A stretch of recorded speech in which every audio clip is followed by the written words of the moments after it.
உங்கள் ஆத்துமாக்களை குறித்து எச்சரிக்கையாக இருங்க.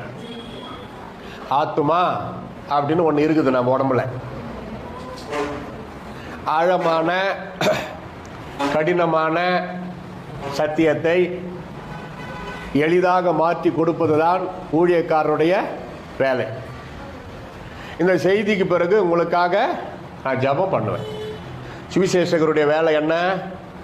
செய்தி கொடுத்து முடித்த பிறகு அவங்க சுகத்துக்காக, முக்கியமாக எந்த சுவிசேஷகராக பாருங்கள், அவங்க செய்தி கொடுத்து பொதுவாக ஜெபம் பண்ணி முடித்த பிறகு வந்திருக்கிறவங்களுடைய சுகம், ஆசீர்வாதம் எல்லாத்துக்காக. அது எங்களுடைய கடமை. இயேசு கிறிஸ்து சென்ற இடமெல்லாம் தேவனுடைய ராஜ்யத்தை குறித்து போதித்தார். அதற்கு பிறகு அவர் சுகமாக்கினார், நோயாளிகளை சுகமாக்கினார்.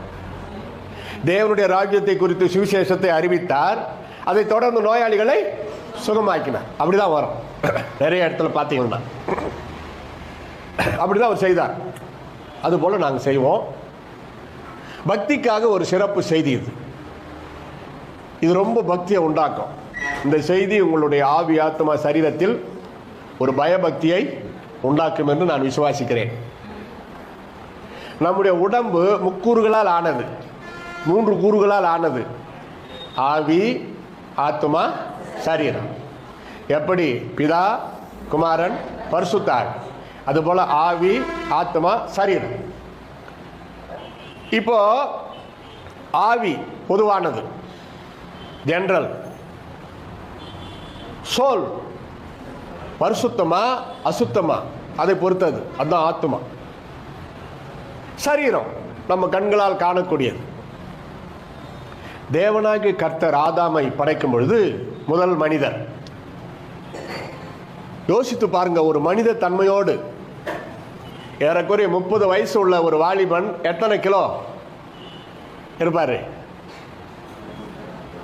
வாலிப தம்பிங்க சொல்லுங்க, 30 வயசுல ஒரு வாலிபர் இடையில நின்னா எத்தனை கிலோ வரும்? ஏறக்குறையா 80-70. பொத்தா இருந்தா, கொஞ்சம் மெலிசா இருந்தா 40-50. நான் நினைக்கிறேன் ஆதாமை மொத்தா குண்டா படிச்சிருக்க மாட்டாருன்னு. கரெக்டா படிச்சிருப்பார். சரி, ஒரு 50 கிலோ எல்லாத்துக்கும் பொதுவில் 2 கூட்டு 2ஆல் வகுத்தா 50 வரும்னு வச்சுக்கோங்க. 50 கிலோ களிமண் தேவனாகி கர்த்தர் கொண்டு வந்து அது மேலே தண்ணீரை தெளிச்சாதான் அது சேரா மாறும். நல்லா கவனிங்க, இவ்வளோ இருக்குதான்னு யோசிப்பீங்க. ஒரு மனித தன்மையோடு, அதான் குயவன் கையில் களிமண்ணை போல நாம் இருக்கிறோம். யோசித்து பாருங்க, 50 கிலோ களிமண்ணை சுற்றி இருக்கிற இடத்துல கொண்டு வந்து ஒரு இடத்துல வைத்தார். மண். எல்லாரும் சொல்லுங்க, மண். மண் இல்லாமல் வாழவே முடியாதுன்னு இது ஒரு சிறந்த எடுத்துக்காட்டு. கதையல்ல, நடந்த நிகழ்ச்சியை சொல்றேன். நம்ம சாப்பிட்ற அத்தனை சாப்பாடு விளையிறது மண்ணில். நம்ம காண்கிற அத்தனை பொருள்களும் அது விளையிறது மண்ணில். உதாரணமா இது பேப்பர். பேப்பர் எதில் வருது? என்ன மரம்? பஞ்சு மரம். பஞ்சிலிருந்து பேப்பர் வருது. சரி, பஞ்சு மரம் எங்கே விளையுது? மண்ணில் விளையுது. சரி, இந்த நிற்குது இரும்பு, இல்லை அந்த பிளாஸ்டிக்கு, இல்லை இந்த கட்டை, எதுனாலும் பார்த்துக்குங்க. அப்படியே யோசனை பண்ணிக்கிட்டே போங்க, அது விளைவது மண்ணில். மண் இல்லாமல் வாழ முடியாது. நம்ம உடம்பே ஒரு மண். மண்ணா இருக்கிறாய், மண்ணுக்கே போவாய். இன்று கூட மோகன் லாசரஸ் சொன்ன, நம்ம சரீரம் மண்ணுக்கு போயிடும். வாக் வித் ஜீசஸ்ல பேசியிருக்கிறார், இந்தோனேஷியாவில் இருந்து. நம்ம ஆத்துமா பரிசுத்தமா இருக்குதா, அது பரலோகத்துக்கு போய் சேரணும்னா எப்படி நம்ம உடம்பு நல்லா இருக்கணும்னா வாக்கிங், நடை பயணம் நடக்கணுமோ அதுபோல நம்ம ஆத்துமா பரிசுத்தமா, நம்ம வாழ்க்கை பரிசுத்தமா இருக்கணும்னா ஆண்டவரோட நடக்கணும், அவருக்கு பிரியமா வாழணும் அப்படின்னு பேசுறார். ரத்தன சுருக்கமா ஒரு 3-4 நிமிஷத்துல முடிக்கிறார். அப்படின்னா இந்த மண்ணா இருக்கிற இந்த உடம்புக்கு மகிமையை கொடுப்பது ஆண்டவர் நமக்குள்ளே கொடுத்த இந்த ஜீவ சுவாசம்.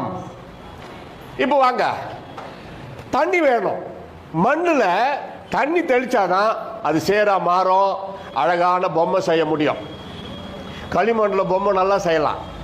என்ன செய்யறோமோ அந்த பொம்மை உண்டாகும் களிமண்ணில். இப்போ களிமண் கொண்டாந்து வச்சுட்டாரா, தண்ணி தெளித்து சேறு உண்டாக்கிட்டாரு. தண்ணீர் இல்லாமல் வாழ முடியாது. தண்ணிக்கு எவ்வளோ பஞ்சம், இப்போ தண்ணிக்காக எவ்வளோ போராட்டம்.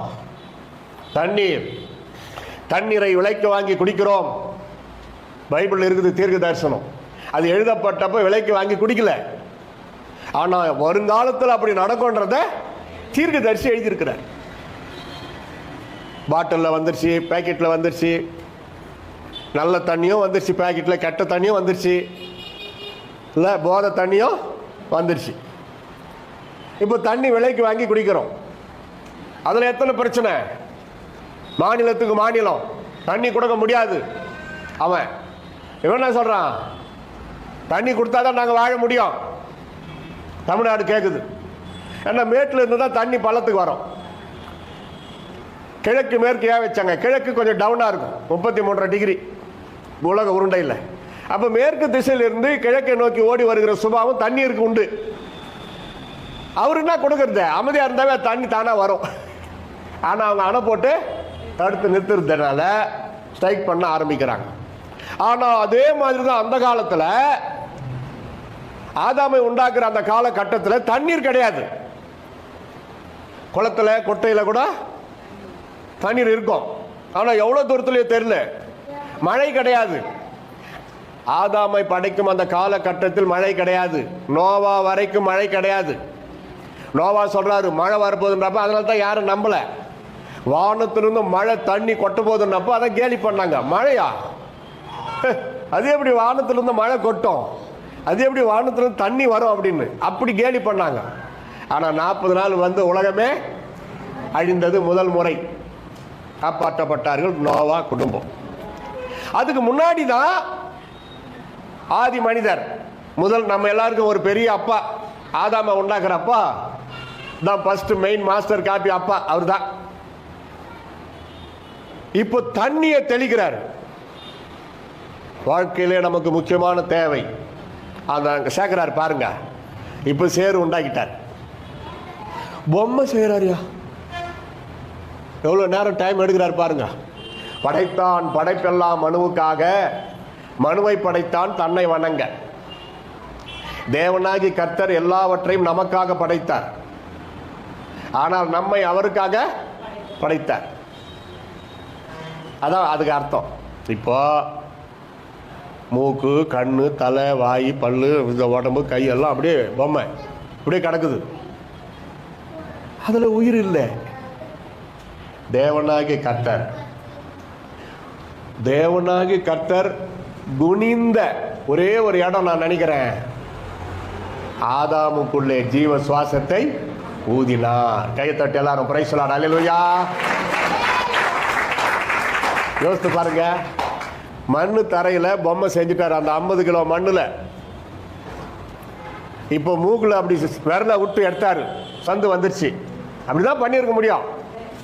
இப்போ சுவாசம் இல்லை, பொம்மை அப்படியே கிடக்குது. இப்போ தேவனாகி கர்த்தர் அந்த மூக்காண்ட வாய் வச்சு ஆதாமுடைய நாசியில ஊதினார். வசந்த பாருங்க இருக்குது கரெக்டா. சர சர சர சர சர சர சர சர சர சர அந்த ஜீவ சுவாசம் ஆதாமுக்குள்ளே இறங்கி அப்படியே கண்ணை திறந்து தன்னை படைத்த தேவனை பார்த்து கையெடுத்து கும்பிடுறார். ஆண்டவரை துதிக்கிறார். அன்று முதல் இன்று வரை அந்த ஜீவ சுவாசம் நமக்குள்ளே இருக்கிறது. ஜீவன் சுவாசம் ரெண்டும் சேர்ந்துதான் ஜீவ சுவாசம். ஜீவன் என்பது நமக்குள்ளே பர்மனண்டா தங்கி இருக்குது.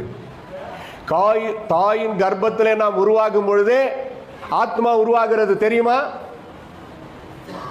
மருத்துவம் தெரியுமா? தாயின் கருவறையிலே குழந்தையின் உறுப்பு, முதல் உறுப்பு என்ன உருவாகிறது? இதயம், ஹார்ட். அப்புறம் தான் மற்றது. எப்போ ஹார்ட் உண்டாச்சோ ஜீவ சுவாசமாகி ஆத்மா குழந்தைக்கு அங்க உண்டாயிடுச்சு. அதுக்கப்புறம் தான் கை கால் எல்லாம் வளர ஆரம்பிக்கும். இப்போ சுவாசம் என்பது நம்ம இழுத்து விடுறோமே, இழுத்து விடுங்க, நல்லா இழுத்து விடுங்க, நல்லா இழுத்து விடுங்க. இது எக்ஸசைஸ். என்ன வருது சவுண்டு? இழுங்க, ஏ விடுங்க, சு இழுங்க, ஏ சு. நம்ம மூச்சிலேயே இருக்கிறாரு இயேசு. 3 எழுத்தில் என் மூச்சு இருக்கும், அது முடிந்த பின்னாலும் பேச்சு இருக்கும். அந்த காலத்தில் முதலமைச்சர், பழைய முதலமைச்சர் பாடினார், இயேசுதான் அது. ஆனா அவங்க அதை மாத்திட்டாங்க, கடமை கடமை அப்படின்னு அதுக்கு அர்த்தம். ஆனா உண்மை இதுதான், இயேசு இயேசு. இப்ப இந்த ஆவி ஜெனரல், அதுக்கு மோட்சமா நரகமா அதெல்லாம் கிடையாது. ஆவி தன்னை தந்த தேவனிடத்தில் சென்று விடுகிறது, அவ்வளவுதான். வாழ போகும். எப்படி? மிருகங்களை போல அது கணக்கு. ஆனா நமக்குள்ளே ஆத்மா. மிருகங்களுக்கு, பறவைகளுக்கு, ஊரும் பிராணிகளுக்கு இல்லாத ஒரு ஸ்பெஷல் நமக்குள்ளே மானிட வர்க்கத்திற்கு என்னவென்றால் ஆத்மா. அதனால்தான் மனிதர்களுக்கு தான் பரலோக ராஜ்யம், ஆண்கள் பெண்களுக்கு தான் மோட்சம், மிருகங்களுக்கு கிடையாது. நல்லா தெரிஞ்சுங்க. பூனை நாய் நல்லா அன்பா வளர்க்குறீங்களே, அதெல்லாம் செத்து போயிட்டா பரலோகத்துக்கு வரணும்னு நினைக்காதீங்க. சிலர் இருக்கிறாங்க அப்படி. இந்த நாய் ரட்சிக்கப்பட்டிருக்கிறதையா, என் கூடவே ஜபத்தில் வந்து கலந்துக்குது, அது செத்துட்டா கண்டிப்பாக ஏசாப்பா கிட்ட இருக்கும். வேதாகம அறிவு வேண்டாமா? மிருகங்கள், பறவைகள், ஊரும் பிராணிகள் வாழும் சாகும், அவ்வளவுதான். அது கணக்கு கிடையாது. மானிட வர்க்கமாகி ஆண் பெண்ணுக்கு மட்டுமா மோட்சமா நரகமா? அதனால்தான் நீதிமொழிகளில் படிக்கிறோம் 19:2, it is not good the soul without knowledge. Proverbs 19:2 says like this, ஆத்துமா அறிவில்லாமல் இருப்பது நல்லதல்ல, கால் துரிதமானவன் தப்பி நடக்கிறான், கால் துரிதமானவன் தப்பி நடக்கிறான். முடியாதியா கேட்கறான்ல, தம்பி நப்பா இப்படி சிகரெட்டை பிடிச்சி உடம்ப கெடுத்துக்கிறிய, நீ வாங்கி கொடுக்குற? நான் சிகரெட் பிடிக்கிறதுக்கு நீயா பணம் கொடுக்குற? சிகரெட்டு பிடிக்கிறது தப்புன்னு சொல்றாரு ஊழியக்காரு. அவன் நான் கேட்கறான், நான் சிகரெட் பிடிக்கிறதுக்கு நீயா பணம் கொடுக்குற? நான் டாஸ்மாக் போய் பிராந்தி வாங்கி கொடுக்கறதுக்கு நீயா பணம் கொடுக்குற? அப்படி கிராஸ் கொஸ்டின் கேட்கறான். ஆத்மா அறிவு இல்ல. அதைத்தான் இங்க சொல்றாரு. யோசுவா சொல்றாரு, ஆத்மாக்களை குறித்து எச்சரிக்கையாயிரு, கேர்லெஸ்ஸா இருக்காத. Never careless about your soul, because the soul is very precious, very very important. ஆதாமுக்குள்ளே அனுப்பின அந்த ஜீவ சுவாசம் இன்று வரைக்கும் நமக்குள்ள இருக்குது. இன்று வரைக்கும் சாதாரணமாகவே சிகரெட்டு பிடிச்சிட்டு சாதாரணமாக மூச்சு விட்டாவே மனைவி பிள்ளைகளுக்கு பிடிக்கல, ஒரே நாத்தம் வீடெல்லாம். ஆண்டவருக்கு பிடிக்குமா சொல்லுங்க? சாதாரண ஒரு காரியம், வெளிப்படையான பாவம் தான்.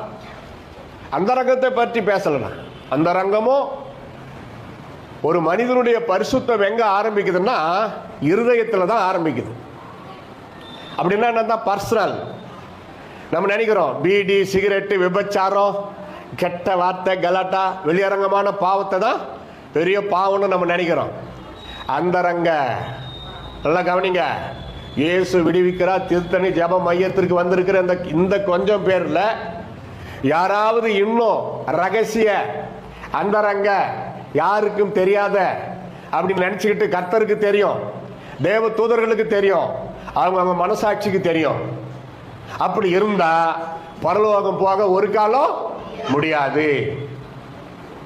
பிரசங்கி கடைசி அதிகாரம் கடைசி வசனம் சொல்லுது, ஒவ்வொரு கிரியையையும், அந்த ரங்கமான ஒவ்வொரு காரியத்தையும், நன்மையானாலும் தீமையானாலும் தேவன் நியாயத்திலே கொண்டு வந்து நிறுத்துவார். வெளியில நல்லதா இருக்கிறோம், நம்ம அந்தரங்க வாழ்க்கை எப்படி இருக்குது? கோபமா பேசுறாங்கன்னு அவங்கள பிடிச்சி திட்டிடுறோம், நீ அன்பா தான் பேசுற, ஆனா உன் அந்தரங்க வாழ்க்கை பாவத்தில் இருக்குதே, அது கணக்கு கொடுத்துதான் ஆகணும். we have to give account on the judgment day. எல்லாவற்றையும் குறித்து நியாய தீர்ப்பு நாளிலே கணக்கு கொடுக்க வேண்டும் என்று கர்த்தர் சொல்லுகிறார். அந்தரங்கத்தில் ஆரம்பிக்கணும் பரிசுத்தம், அதுதான் வேர். your holy life starting in the root. வேர். ஒரு மரத்தை பார்க்கிறோம், ஆஹா பசுமையா இருக்கிறது, நிறைய கனி கொடுக்கிறது. What is the secret? The root. We cannot see that root. வேறு, பூமிக்கு அடியில் இருக்கிற வேறு, அது எவ்வளோக்கு எவ்வளோ செழிப்பாக உள்ள போகுதோ, நிலத்தில் இருந்து நீரை உறிஞ்சி மரத்திற்கு கொடுக்கிறதோ அவ்வளவாய் மரம் செழிப்பாக இருக்கிறது. நீர் கால்களின் ஓரமாய் நடப்பட்டு தன் காலத்தில் தன் கனியை தருகிற இலை உதிராது இருக்கிற மரத்தை போல் இருக்கிறான். யார்? தேவனுடைய வசனத்தை தியானிக்கிறவன், அனுதினமும் தியானிக்கிறவன். படிக்கிறவன் மட்டுமல்ல, தியானிக்கிறவன். சிலர் சொல்லுவார்கள், ஒரு நாளைக்கு 10 அதிகாரம் படிக்கிறேன் நான். சரி, கர்த்தர் என்ன பேசினார்? அதுல இருந்து என்ன பேசினாரு? ஒன்றும் புரியல. அது கடமைக்காக படிங்க, பரவாயில்ல, ஹிஸ்டரி மாதிரி. அது ஒரு பக்கம் இருக்கட்டும். ஒரு சிலர் போடுவாங்க ஃபேஸ்புக்கில், 16 நாட்களில் முழு வேதாகமத்தையும் படித்து முடிக்க கர்த்தர் கிருபை செய்தார். ஒரு அம்மா போட்டிருந்தாங்க, நான் போட்டேன். சபாஷ், வெரி குட்மா, காட் பிளஸ் யூ, உங்கள் திறமையை பாராட்டுகிறேன். நான் அதை பாராட்டு. ஒரு வருஷத்துக்கு ஒரு முறை கூட பைபிள் படிக்காத மக்கு விசுவாசிகள் எங்க? ஒரு வருஷத்துக்கு ஒரு முறை கூட பைபிள் படிக்கணும், அப்ப என்ன விசுவாசி? அதே நேரத்தில் தியானம் என்பது தனி. திருப்பி திருப்பி திருப்பி திருப்பி அதே வசனத்தில் ரவுண்ட் அடிச்சு அதை வச்சு அழுது தேவ சமூகத்தில், அப்பா இந்த வசனத்தின்படி வாழ உதவி செய்யுங்கப்பா கேட்குறோமா? தேவ சமூகத்தில் காத்திருக்கிறவன். அந்தரங்க ஜெபம் யாருக்கும் சொல்லக்கூடாது. சிலர் பார்த்துருக்கிறீங்களா? நான் ஒரு நாளைக்கு 4 மணி நேரம் ஜெபம் பண்ணுறேன். சரி, 10 பொய் சொல்லிக்கிறேன். அன்னைக்கு 4 மணி நேரம் ஜெபம் பண்ணாதவன் ஒரு பொய் கூட சொல்லலை. 4 மணி நேரம் ஜெபம் பண்ணுறேன்னு சொல்கிறேன். நீ 10 பொய் சொல்லியிருக்கிற, பெரியவங்களை பிடிச்சி திட்டி இருக்கிற, கீழ்ப்படியில். அப்போ எப்படி பரலோகம் போக முடியும்? படிக்கிறவர்களாக மட்டுமல்ல, அதன்படி கடைபிடிக்கிறவர்களாக வாழ வேண்டும் என்று கர்த்தர் சொல்லுகிறார். இந்த பரிசுத்த வேதாகமும் படிப்பதற்கு மட்டுமல்ல, கடை பிடிப்பதற்காக, கையில் பிடிப்பதற்காக மட்டுமல்ல, வாழ்க்கையில் கடைபிடிப்பதற்காக. வேதத்தை வாசி, அதை என்றும் நேசி, தினம் விசுவாசி, நீ சுகவாசி. அந்த காலத்தில் சத்திய வசனம் ரேடியோவில் வரும் இந்த பாட்டெல்லாம். என்ன மாதிரி வயசானவங்களுக்கு இந்த பாட்டெல்லாம் தெரியும். இப்போ இருக்கிறவங்களுக்கு சத்திய வசனம் ரேடியோ ப்ரோக்ராமே கிடையாது, எல்லாம் டிவி ப்ரோக்ராம் ஆயிடுச்சு. அதுலையாவது இயேசு கிறிஸ்து ப்ரோக்ராமை பார்த்து பக்தியில் வளருவீர்களாக. நான் ஒன்று சொல்கிறேன், கவனிங்க. நான் நல்லா ரட்சிக்கப்பட்ட அந்த காலத்தில் 1977 to 87 அந்த காலகட்டம், இயேசு என்ன ரட்சித்தார். நல்லா கவனிங்க, வெரி லிசன், வெரி இம்பார்ட்டன்ட். இங்கே தான் நீங்கள் யாருன்னு தெரிய போகுது. இயேசு என்ன ரட்சித்தார். நான் ரட்சிக்கப்பட்ட பிறகு பொய் சொல்றதை நிறுத்திவிட்டேன். நான் ரட்சிக்கப்பட்ட பிறகு களவாடுவதை நிறுத்திவிட்டேன். நான் ரட்சிக்கப்பட்ட பிறகு கோல் சொல்லுதலை நிறுத்திவிட்டேன். நான் ரட்சிக்கப்பட்ட பிறகு சினிமா பார்ப்பதை நிறுத்திவிட்டேன். நான் ரட்சிக்கப்பட்ட பிறகு கெட்ட வார்த்தை பேசுவதை, குடிப்பதை, சிகரெட்டு பிடிப்பதை, என் மனைவியை அடிப்பதை நிறுத்திவிட்டேன். ஏன்னா இதெல்லாம் பாவம்னு ஏசப்பா எனக்கு உணர்த்தினாரு, பேசினாரு, நான் ரட்சிக்கப்பட்டேன் அப்படின்னு சொல்ற சாட்சி தான் நான் கேள்விப்பட்டேன் அந்த காலத்துல இருந்து. இப்ப என்ன ஆயிடுச்சு தெரியுமா? ரட்சிக்கப்பட்டனா ரட்சிக்கப்படலையா கேளுங்களா, அல்லையே சொல்றவங்களா கூட, ஏப்பா நீ ரட்சிக்கப்பட்டியா? அது என்னமோ எனக்குன்னா தெரியும், எங்க பாஸ்டர் சொல்லவே இல்லை. தூக்கி அச்சா பாரு பாஸ்டர் மேல ஃபால்ட்டு. என்ன சபை அப்படி இருக்குது. இப்போ சபைக்கு ஒழுவாவா, காணிக்கு தசமா கொடு, அவ்வளவுதான். அப்படி ஆயிடுச்சு இப்போ உபதேசம். யோசிக்கணும். நான் ரட்சிக்கப்பட்ட பிறகு இதை விட்டேன், அதை விட்டேன், அந்த சாட்சி இப்போ இல்லை. அதுக்கு பதிலாக எப்படி ஆயிடுச்சு தெரியுமா? நான் சபைக்கு ஒழுங்கா போறேன், 5 மாசம் கழிச்சு ஒரு சைக்கிள் வாங்கினேன். இவர் சைக்கிள் வாங்கலன்னா பரலோகத்துக்கு போக மாட்டாராம். நான் சபைக்கு ஒழுங்கா போனேன், 2 வருஷம் கழிச்சு ஒரு மோட்டார் சைக்கிள் வாங்கினேன். நான் சபைக்கு ஒழுங்கா போனேன், 3 வருஷம் கழிச்சு நான் 2 மோட்டார் சைக்கிள் வாங்கினேன். நான் சபைக்கு 3 வருஷம் ஒழுங்கா போனேன், ஒரு கார் வாங்கினேன். நான் சபைக்கு ஒழுங்கா போனேன், 5 வருஷம் கழிச்சு 2 மனைவி வாங்கினேன். இன்னும் கொஞ்ச நாள் அப்படி ஆகும் சாட்சி. பாவமெல்லாம் சாட்சி ஆயிரும். சபை எப்படி நடத்துது? இங்க வா, பரிசுத்தமா நடத்துற சபைக்காக கர்த்தருக்கு ஸ்தோத்திரம். இது செய்யாத, இந்த பாவம், இந்த தப்பு செஞ்சுக்கிட்டு நீ தசம் பாங்க கொடுக்கறியா? உன் காணிக்க நான் வாங்க முடியாது என்று சொல்லுகிற போதகர் யார்? யோசிக்கணும். நீ என்ன வேணா பண்ணு, எப்படி வேணா தசம் பாகத்தை கரெக்டா கொடுத்துரும். என் வயிறு ரொம்பனா போதும். அவர்களுடைய தேவன் வயிறு. டேய் நைனா தம்பி, இது தப்புடா, வானா சர்ச்சுக்கு வர்ற, இது மாதிரி இருக்கலாமா? கண்டிச்சு போதிக்கிறோம் இல்லையே, அங்கலாய்க்கிறார் ஆண்டவர். அப்போஸ்தலர் உபதேசத்தில் ஒன்று என்ன தெரியுமா? நமக்கெல்லாம் அப்போஸ்தலர் உபதேசம் தானே மாடல். அப்போஸ்தலர் உபதேசத்தில் ஒன்று என்ன? கடிந்து கொள்ளுதல். சொல்லுங்க எல்லாரும், கடிந்து கொள்ளுதல். நான் ஒரு தப்பு பண்ணா தைரியமா என் மனைவி கண்டிச்சு சொல்லுவாங்க. ஏன்னா அவங்களுக்கு தெரியும், இவ்வளோ ஊழியம் செய்றீங்க, பல இடத்துல போய் பிரசங்கம் பண்றீங்க, இந்த தப்பு எதுக்கு? இது பாவம்னு சொல்ல வரல, இது தப்பு தானே. ஆமா ஆமா சாரி, இனிமே நான் இந்த மாதிரி செய்ய மாட்டேன். தன் குற்றத்தை உணர்கிறவன் யார்?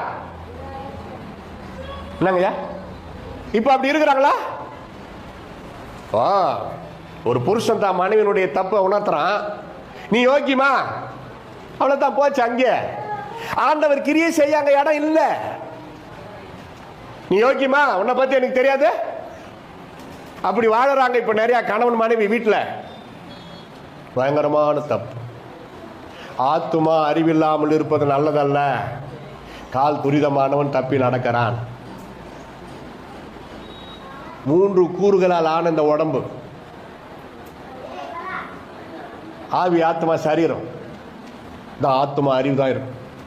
என் குழந்தை நல்லா படிக்கணும், இல்லை 2ஆம் கிளாஸ் படிக்கிறப்ப இங்கிலீஷா பேசணும், ஆசை இருக்குது.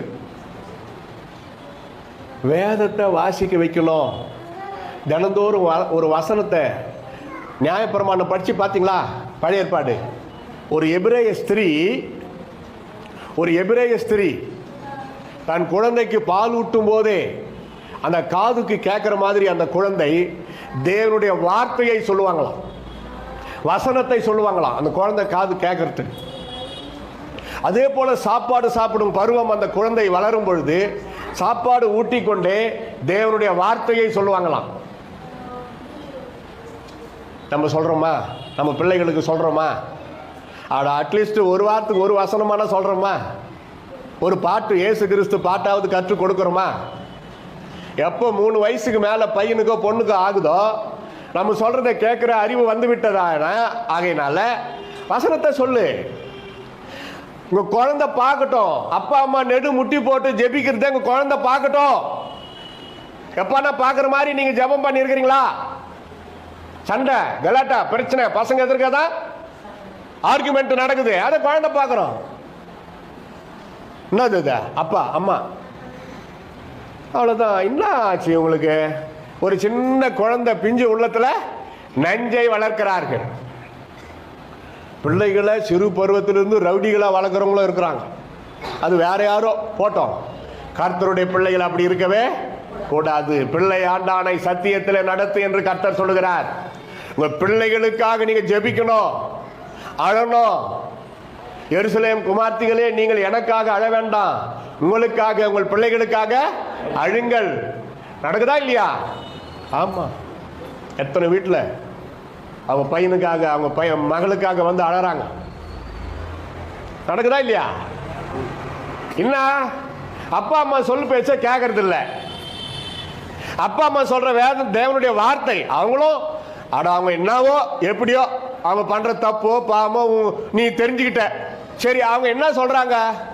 வசனத்தை தானே சொல்றாங்க. அந்த வசனத்துக்கு மதிப்பு கொடுக்கிறாயா? வார்த்தையை தானே சொல்றாங்க. அப்பா அம்மா கீழ்ப்படிக்கிறது இல்லை. அதுங்க இஷ்டம்.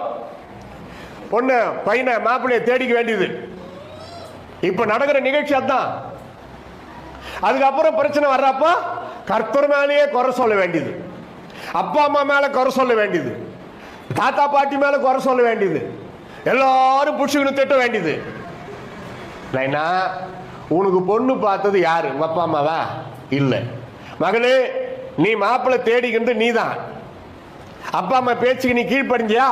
இல்லையே. இப்ப நீ அழுது என்ன பிரயோஜனம்? கீழ்ப்படிய வேண்டிய நேரத்தில் கீழ்ப்படியாமல் கடைசி கட்டத்தில் அழுது என்ன பிரயோஜனம்? அழறியா?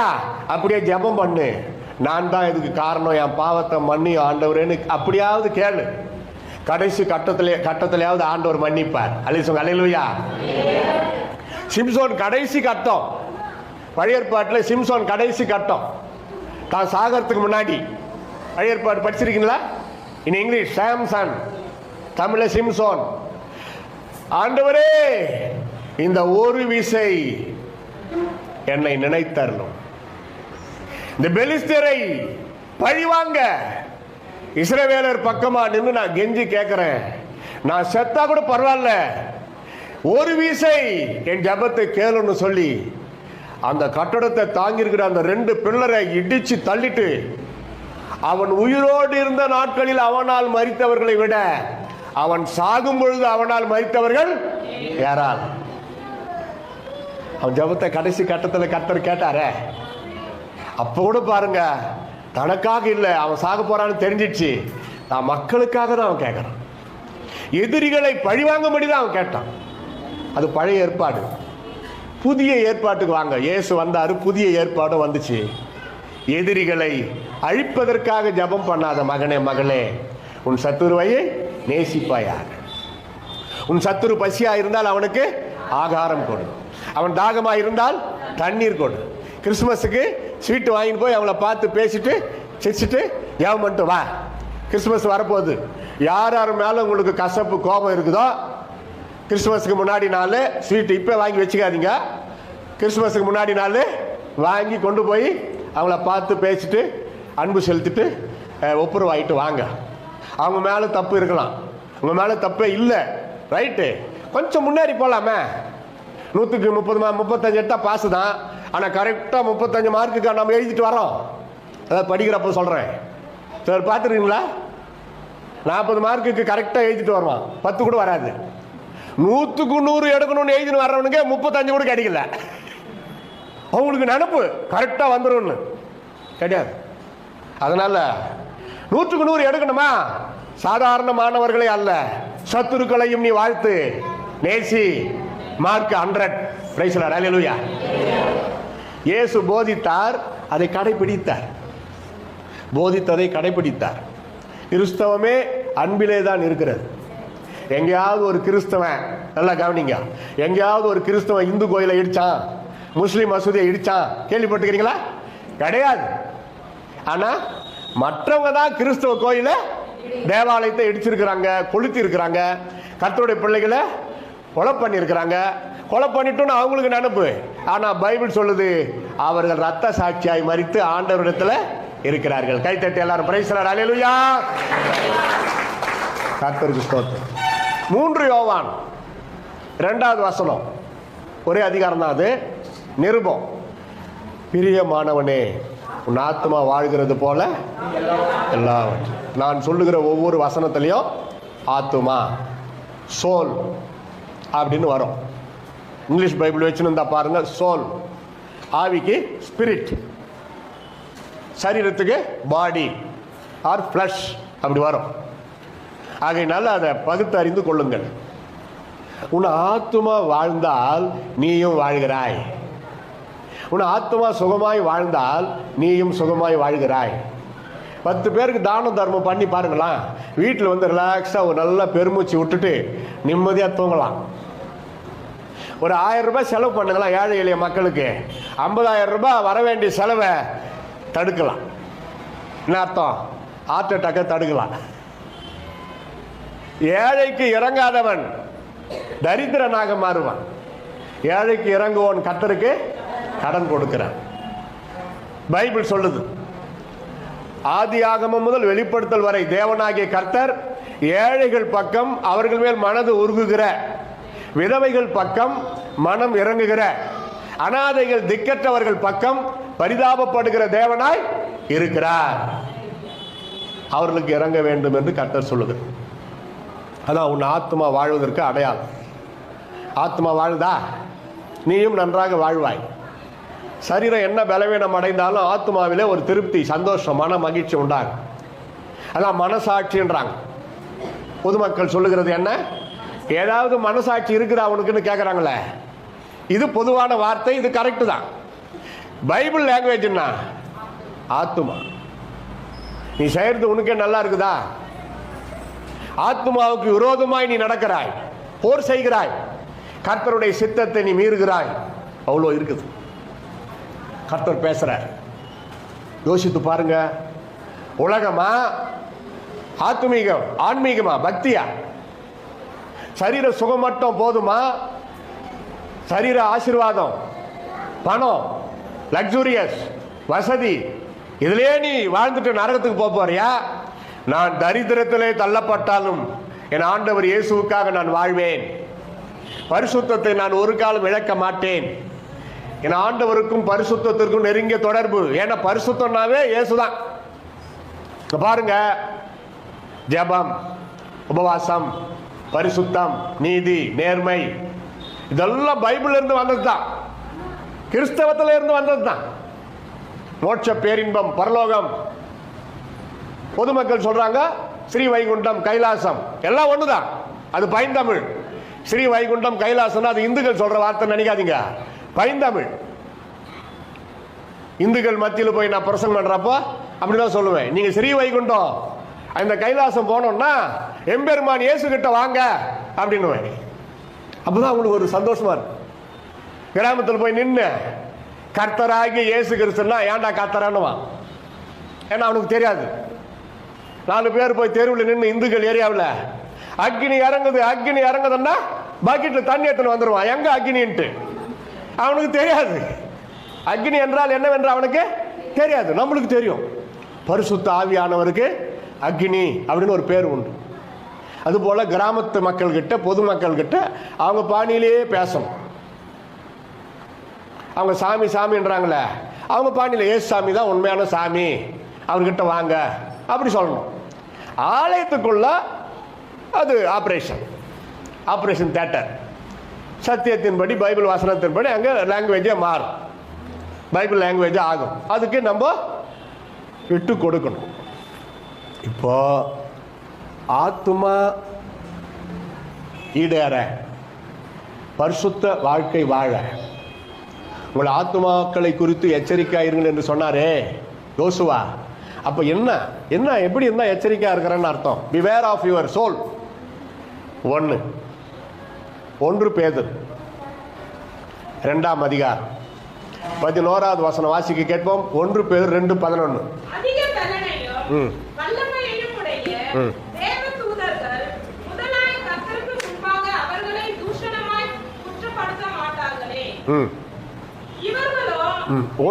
ஒன்று பேதுரு 2:11.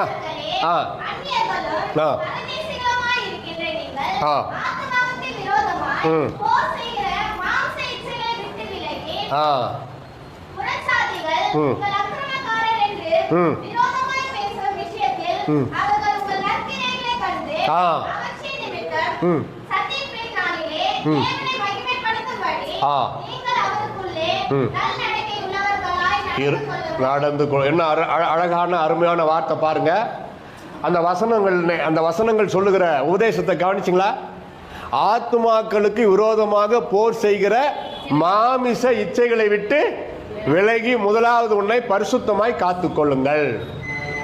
நீங்க ஒரு தவறு செய்ய போறீங்கன்னா மனசாட்சி படக்கென்று துடிக்கிறது. அதுதான் ஆத்துமாவின் எச்சரிப்பின் சத்தம். சத்தம் போட்டு பேசாது ஆத்துமா. கூக்குரலிடும், தட்டும், தூக்கத்தை கெடுக்கும், பேசும். ஆத்துமா பேசும், மனசாட்சியில பேசும். சத்தம் போட்டு காதுல கத்தாது, மனசாட்சியில பேசும். கர்த்தருக்கு பிரியமில்லாத ஒரு காரியத்தில் இறங்குறப்போ, கர்த்தருக்கு பிரியமில்லாத ஒரு வார்த்தையை பேசுறப்போ, நீங்க எதிர்த்து பேசுறீங்களா, கோபமா பேசுறீங்களா, நீங்க பொய் சொல்றதுக்கு வாயை திறக்கிறீங்களா, அது கர்த்தருக்கு விரோதமானது இன்னும் முன்கூட்டியே தெரியும். அப்ப ஆத்மாவுக்கு விரோதமா நீங்க போர் செய்கிறீர்கள் என்று அர்த்தம். நீங்க நினைக்கலாம் நம்ம ஜெயிச்சிட்டோம்னு. இல்லை, தோற்று போனீர்கள். அடி வாங்கினவன், அதாவது உலகத்தின் காரியங்களிலே அடி வாங்கினவன் தோற்று போனான். கரெக்டா? அடி வாங்கினவன் தோற்று போனான். எல்லாரும் அவனை கேலி பண்ணுவாங்க. அமைதியா வாங்கின வந்துட்டேடா, நீ எல்லாம் ஒரு ஆம்பளையா அப்படி சொல்கிறப்பவே அவனுக்கு ஒரு வெறுப்பு, ஒரு கோபம் ஏறும். அப்புறமா போய் அடிச்சுட்டு வருவான். இது உலகம். ஆனால் வேதம் சொல்லுது, அடி வாங்கினவன் வெற்றி பெறுகிறான். அல்ல சொல்லுங்க, அல்லேலூயா. மகாத்மா காந்தி பாரிஸ்ல அடி வாங்கினார். பூட்ஸை கழட்டி அடிச்சான் ஒருத்தன். பல்லு உடஞ்சி ரத்தம் கொட்டுது. கொஞ்சம் கூட முறைக்கவே இல்லை, கோபப்படவே இல்லை. அந்த அடித்தவனை சாபம் போடவே இல்லை. தம்பி இங்க கவனி, இங்க பாருங்க, என்ன பாருங்க, பிரசங்கர கவனி, லிசன் ஹியர். அப்போ is there any damage to your shoe? நண்பா, உன்னுடைய ஷூவுக்கு ஏதாவது சேதம் ஏற்பட்டிருக்கிறதா பார்த்துக்கோன்னார். அவருக்கு ரத்தம் வடித, பல்லு உடஞ்சி, அதை பற்றி அவர் யோசிக்கல. இதை சொன்னது யாரு? நம் தேசத்திற்கு சுதந்திரம் வாங்கி கொடுத்த மகாத்மா காந்தியினுடைய அந்த நீடிய பொறுமை நமக்கு சுதந்திரம் வாங்கி கொடுத்தது. பதிலுக்கு திருப்பி அடிக்கல. அடித்தவன் கிறிஸ்தவன், அடி வாங்கினவர் கிறிஸ்தவர் அல்ல. அவர் சொன்னாரு, ஒரு கன்னத்தில் அறைந்தால் மறுகணத்தை காட்டுனார் இயேசு கிறிஸ்து. நான் என் மறுகணத்தை காட்டுற, அடி பரவாயில்லன்ட்டார். ஆடி போயிட்டான். நீ கிறிஸ்தவனா இருக்கிறாய், நீயே வசனத்தை மறந்து விட்டாயே. நான் கிறிஸ்தவன் அல்ல, ஆனால் நான் இயேசுவை நேசிக்கிறேன் அப்படின்னார். அவன் மனசாட்சி ராத்திரியெல்லாம் வேதனை, தூக்கம் வரல. மறுநாள் காலையில் வந்து மன்னிப்பு கேட்டான். காந்தி கிட்ட மன்னிப்பு கேட்டான். It's all right, okay, no ப்ராப்ளம்னாரு மகாத்மா காந்தி. அதுக்கப்புறம் அவர் தான் ஃப்ரெண்ட் ஆனார். அதுக்கப்புறம் நல்லா ஃப்ரெண்ட் ஆகிட்டு மகாத்மா காந்திக்கு நல்லா ஹெல்ப் பண்ணார். அதுக்கப்புறம் தான் நம்ம இந்திய தேசத்திற்கு சுதந்திரம் வாங்கி கொடுக்க என்ன செய்யலாம். அந்த ஒரு மனிதன் அடித்ததற்கு இவ்வளோ பொறுமையாக இருந்திய. புதிய ஏற்பாட்டை எடுத்து படித்தார். மத்தேயு 5:5, சாந்த குணமுள்ளவர்கள் பாக்கியவான்கள், அவர்கள் பூமியை சுதந்தரிப்பார்கள். அந்த வசனத்தை படித்து அவர் சொல்றார், சரிதை. இந்த வார்த்தையை படித்து நான் இயேசு எம்பெருமான் கிட்ட பிரார்த்தனை செய்தேன். இந்தியாவிற்கு எந்த வன்முறையில் ஈடுபடாமல் உண்ணாவிரத போராட்டம், உண்ணாவிரத நோன்பு இருந்து எந்த ஒரு பிரச்சனை வரட்டும், மகாத்மா காந்தி சாப்பிட மாட்டார். எங்கன்னா ஒரு இடத்துல உண்ணாவிரதம் இருந்துருவார், அவ்வளோதான். அதை கேள்விப்பட்ட உடனே அந்த கலாட்டா சண்டை நிறுத்திடுவாங்க. நாங்கள் நிறுத்திட்டோம், காந்தி அவர்களே வாங்க, அந்த பிரச்சனை இல்லை, தீர்ந்துச்சுன்னு பிறகுதான் அவர் போய் சாப்பிட ஆரம்பித்தார். இப்படிதான் அவர் ஜெயித்தார் வன்முறைகளை. காந்தி அவர்களே எந்த விதமான போர் தொடுக்காமல், வெள்ளைக்காரனிடத்தில் எந்த போர் தொடுக்காமல் சுதந்திரம் வாங்கினீர்களே எப்படி என்று அவர் சொன்ன சாட்சி. இயேசு கிறிஸ்துவின் மலைப்பிரசங்கம் எனக்கு ரொம்ப பிடிக்கும். மத்தேயு 5:6-7 இந்த 3 அதிகாரம் தான் மலைப்பிரசங்கம், mountain preaching of Jesus Christ. அதை நான் தினந்தோறும் படிப்பேன். அதில் இந்த வார்த்தை நான் கடைபிடித்தேன், சுதந்திரம் வாங்க முடிந்ததுன்னார். நம்ம பொறுமை குடும்பத்திலேயே ஃபெயில் ஆகுது. ஊரில் எங்க பாஸ் பண்ணோம், தேசத்தில் எங்க பாஸ் பண்ணோம், குடும்பத்திலே ஃபெயிலியர். என் மனைவி நீடிய பொறுமைன்னு சொல்ல முடியுமா? ஒரு புருஷன் என் மனைவிக்கு நீடிய பொறுமை. ஒரு இடத்துல மீட்டிங் எல்லாம் முடிச்சுட்டு வந்து ஒரு இடத்துல டயர்டாக உட்கார்ந்து இருக்கிறேன். ஒரு அம்மா வந்தாங்க, மாக்குன்னு அழுது. என்ன சொல்லுங்க? என் கணவருக்காக நான் ரொம்ப பாரப்படுறேயா, அவர் வீணா நரகத்தை நோக்கி ஓடுறாரு, இன்னும் ரட்சிக்கப்படல, அவருக்காக ஜெபம் பண்ணுங்க. அப்படிங்களாம்மா? சரி. நான் பொதுவாக ஒரு மனைவி வந்து இந்த மாதிரி ஒப்பாரி வச்சா, உங்கள் கணவரையும் கூட்டிக்கிட்டு வாங்க, விசாரித்து ஜெபம் பண்ணலான்னுவேன். அது கூட்டிக்கிட்டு வரல. சரி ஜெபிக்கிறம்மா, நீங்கள் போங்க, எப்போனா பார்த்தா நான் சொல்கிறேன் அப்படின்ட்டு அனுப்பிட்டேன். அதுக்கப்புறம் ஒரு நாள் அந்த கணவரை பார்த்தேன். பிரதர், உங்கள் மனைவி ரொம்ப உங்களுக்காக ரொம்ப வேதனைப்படுறாங்க. என்னவா என்னார்? நீங்கள் ரட்சிக்கப்படலை, அவங்க ரட்சிக்கப்பட்டு பக்தி ஆகிட்டாங்களே, நீங்களும் ரட்சிக்கப்படணும். அவங்க அழறாங்க, என் கணவர் வீணா நரகத்தை நோக்கி போயின்னுக்கிறாரு, ஜெபம் பண்ணுங்கய்யான்னு. என்னது? நான் நரகத்துக்கு நோக்கி போயின்னுக்கிறேன், அந்தம்மா பரலோகத்துக்கு வந்துன்னுக்குறாமா? இதை சொல்லிச்சு அது உங்ககிட்ட. அதுவே பரலோகம் வருதுன்னா, அவர் சொல்கிற ஸ்டேட்மெண்ட்டு, அதுவே பரலோகம் வருதுன்னா நான் கண்டிப்பாக வருவேன் ஐயா. அப்போ என்ன அர்த்தம்? மனைவி செய்கிற தப்பு புருஷனுக்கு தானே தெரியும், அதை தான் அவர் சொல்கிறாரு. அப்போ நம்ம சாட்சி முதல்ல நம்ம குடும்பத்தில். 4 மணி நேரம் 5 மணி நேரம் ஜபம், பக்தி, பைபிளும் கையுமா, எல்லாம் ரைட்டு. பைபிளு கை ரைட்டு. பைபிள் உள்ளத்தில் வரணுமே, பைபிள் வசனம் உள்ளத்தில் வரணுமா இல்லையா? யோசிச்சுட்டு பாருங்க. Practical life, how is our practical life? சில டைமில் பிரச்சனை, போராட்டம் பெரிய அளவில் வந்து ஆடி அடங்கும். அதுக்கப்புறம் அந்த ஸ்பிரிட்டு செட்டில் ஆகும். அதுக்கு பிறகு தான் நம்ம எவ்வளோ தப்பு, எவ்வளோ எந்த அளவுக்கு பொறுமை இழந்திருக்கிறோம் யோசிப்போம்.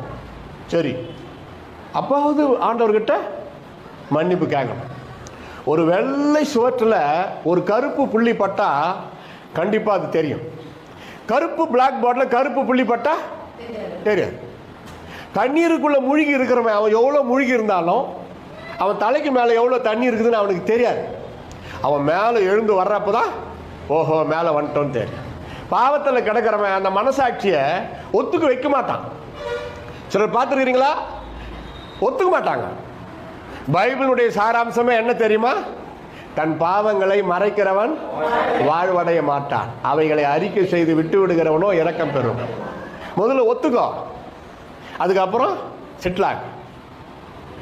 அவங்க கூப்பிட்டு நிற்க வச்சு அல்லது உட்கார வச்சு பேசுவாங்கல்ல, உன் மேலே இப்படியெல்லாம் பொறுமையாக கேளு. பேசுறதுக்கு முன்னாடியே ஏகிறன்னா அப்போ தப்பு தானே அர்த்தம். கரெக்டா? ஒருத்தர் சத்தம் போட்டு கத்துறாரு, பேசுறாருன்னா அவர் தப்பு பண்ணிட்டாருன்னு அர்த்தம். சகோதரிகள் கவனிக்கிறீங்களா? ஆவதும் பெண்ணாலே. ஆமாம், புருஷன் பேசி முடிச்ச பிறகு நீங்கள் பேசலாம். அவர் பேசலான்னு வாயை தரகிறப்ப குறுக்கு தூந்து பேச தப்பு பண்ணிட்டீங்கன்னு அர்த்தம். அந்த தப்பை மறைக்கிறதுக்கு நீங்கள் ட்ரை பண்ணுறீங்க. கர்த்தர் மறைக்க முடியுமா? முடியாது. முதல்ல ஒத்துக்க. அதே போல தான் புருஷருக்கு. நான் புருஷன், என் கண்ணுக்கு புருஷர்கள் அவ்வளோவா தம்பில்ல, நான் தான் என் கண்ணுக்கே தம்பிடுறேன். டாமினேட் பண்ணக்கூடாது. என்ன விட நீ வயசு கம்மி, நீ வந்து 4 வருஷம் சின்ன பொண்ணு, 8 வருஷம் சின்ன பொண்ணு, தலைமையில் ஒரு தட்டு தட்டினா அமைதியாக தான் இருக்கணும்னா, நான் உயரமாக இருக்கிறேன், நீ குள்ளமாக இருக்கிற, அதனால நல்லா தட்டுறதுக்கு வசதியாக இருக்கிற. தலைமையில் தட்டுறத கொஞ்சம் முதுகுக்க தட்டி கொடுத்து உற்சாகப்படுத்தி பாரு. டாப் லெவலில் போவாங்க.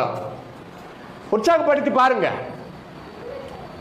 ஏதோ தவறு நேரிடுச்சு, பாத்திரம் உடஞ்சிருச்சு, கிச்சனில் ஏதோ ஒரு கண்ணாடி பாட்டில் உடஞ்சிருச்சு, பார்த்துட்டியா? சரி சரி பத்திரம், கண்ணாடி குத்திக்கு போகுது, எல்லாத்தையும் வாரி ஜாகிரதையா, அந்த எண்ணெயை கூட தொடாத, வாரி எடுத்துன்னு போய் கொப்பில் கொட்டு, டேஞ்சரஸ் அப்படி சொல்லணும்ல. அதுக்கே எடுத்துக்குவான். யார? அந்த பொண்ணை பெத்தா அவங்க அப்பா அம்மாலேருந்து. உங்கள் அப்பா உன்னை எப்படி பெத்தான்? ஒருத்தன் அப்படி தான் திட்டுன்னு தான். ஏய் தம்பி, உன் மனைவி தானடா தப்பு பண்ணிச்சு, அதை ஒரு வார்த்தை திட்டிட்டு அதோட விட்டுரு, அவ்வளோதான். அது திட்டக்கூடாது, தெரியாமல் நேரிட்ட தப்பு.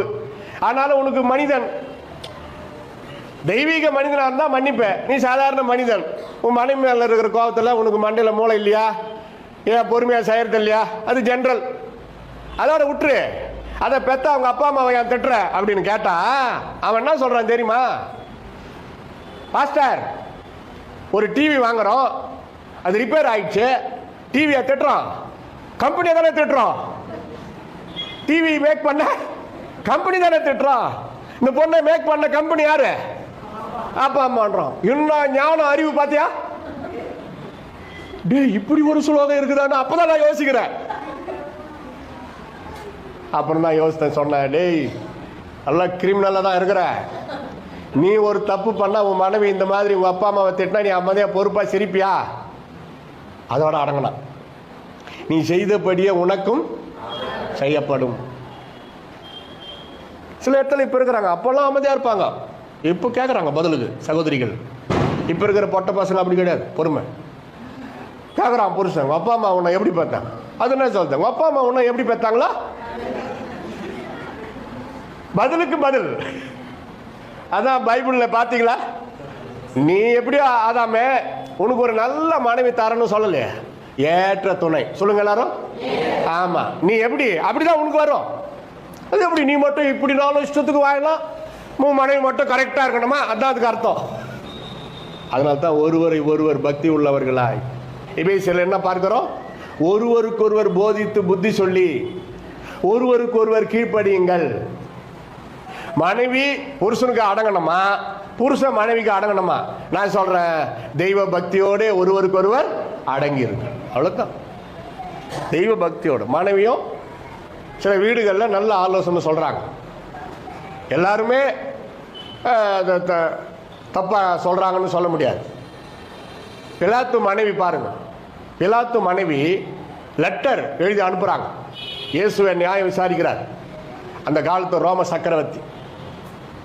பிலாத்து மனைவி பாருங்க ஒரு லெட்டர். ஏன்னா ஒரு பொதுவான மேட்டர் பேசுனுங்கிறப்போ பொம்பளைங்க வந்து அங்கே பேசக்கூடாது, அது ரூல்ஸ்.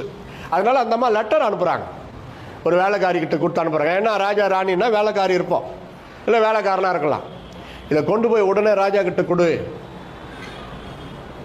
அவன் கொண்டாந்து கொடுக்குறான். எல்லாத்தையும் நியாய விசாரணை பண்ணுற அந்த நேரத்தில் உங்கள் மனைவி தான் கொடுத்துருக்குறாங்க. உடனே படிக்கிறார் என்னவா இருக்குன்ட்டு. பிலாத்துவே எப்படி உடனே மனைவி லெட்டரை படிச்சார் பாருங்க. அதுக்கப்புறம் இன்னும் ட்ரை பண்ணுறார் இயேசுவை விடுதலை பண்ணுறதுக்கு. ஏன்னா லெட்டரில் அப்படி இருக்குது மேட்டர். அந்த நீதிமானுக்கு சிலுவை மரண தண்டனை கொடுக்க வேண்டாம் தான், அவரை விட்டுருங்க, அவர் நிமித்தம் சொப்பனத்தில் நான் வெகு பாடுபட்டேன், லெட்டரில் இருக்குது. நீனத்தை சொப்பனத்தில் அவருக்காக பாடுபட்ட, அப்படி கேட்கவே இல்லை. பிலாத்து கீழ்ப்படிந்தார், அந்த சொப்பனத்தின் அந்த லெட்டருக்கு கீழ்ப்படிந்தார், மனைவியுடைய லெட்டருக்கு கீழ்ப்படிந்தார். அதுக்கப்புறம் நியாயத்தை மாற்றி எப்படியோ இயேசுவை விடுதலை பண்ண வகை பார்த்தார், பலிக்கல, கடைசியில் கை கழுவிட்டார். நீங்க படிச்சு பாருங்க, பிலாத்து பல விதங்களில் ட்ரை பண்ணார் இயேசுவை விடுதலை பண்றதுக்கு. தேவ சித்தம் நிறைவேறத்தக்கதாக இயேசு கிறிஸ்து இந்த பூமியிலே வந்து மனுக்குலத்தின் பாவத்திற்காக சிலுவையில் அறையப்பட வேண்டும் என்பது பரலோகத்தில் திட்டமிடப்பட்டதனாலே அது நிறைவேறத்தக்கதாக யாராலும் அதை தடுக்க முடியாதபடி இயேசுவே அந்த சிலுவையை ஏற்றுக்கொண்டு கொல்கதா மலையிலே போய் மனுக்குலத்தின் பாவத்திற்காக சிலுவையிலே அறையப்பட்டார். அதான் பிதாவின் சித்தத்திற்கு கீழ்ப்படுகிற ஒரு அனுபவம். அதனால தான் நான் சொல்றேன், யாரும் யாருக்கும் அடிமையா இருக்க வேண்டாம், ஒருவருக்கு ஒருவர் போதித்து புத்தி சொல்லி கர்த்தருடைய நியாயப்பிரமாணத்தை, கர்த்தருடைய கட்டளையை நிறைவேற்றுகிற குடும்பமாக நம்முடைய குடும்பம் இருக்க வேண்டும் என்று கர்த்தர் விரும்புகிறார். அல்லேலூயா. மாம்சம் தலை விரித்து எழும்பதற்கு இடம் கொடுக்கவே கூடாது. நம்ம உடம்புல 2 பூனை இருக்குதான். அந்த காலத்துல பசங்களுக்கு கதை சொல்லுவோம். நம்ம இதயத்துல ஒரு வெள்ளை பூனை இருக்குதான், ஒரு கருப்பு பூனை இருக்குதான். வெள்ளை பூனை பரிசுத்தம், கருப்பு பூனை பிசாசு. இப்போ அந்த 2 அப்பப்போ சண்டை போடுதான். எந்த பூனை ஜெயிக்குதோ அதான் நம்பும். வெள்ளை பூனை ஜெயிச்சா பரிசுத்தம், கருப்பு பூனை ஜெயிச்சா நம்ம பாவத்தில் இருக்கிறோம்னு அர்த்தம். இப்படி ஒரு சிறுபிள்ளைத்தனமா பிள்ளைகளுக்கு ஒரு கதை சொல்லுவாங்க. பெரியவங்களுக்கும் இதை ஒத்து வரும். சில சிறு பிள்ளைகளுக்கு கொடுக்கிற உதாரணம் பெரியவங்களுக்கும் ஒத்து வரும். நம்பர் 2, 1 பேதுரு 1:22. கவனத்தை இங்க வசனத்தில் திருப்புங்கள். 1 பேதுரு 1:28. இங்க என்ன பார்க்கறாங்க? சத்தமா படிங்க. நாம இந்த 1 பேதுரு 2:22. மாயமற்ற இருங்கள்.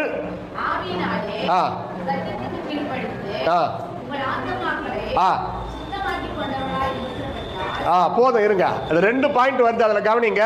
1 மாயமற்ற அன்பு, எல்லாம் சொல்லுங்க. 2 அதுல பி சுத்த இருதயம்.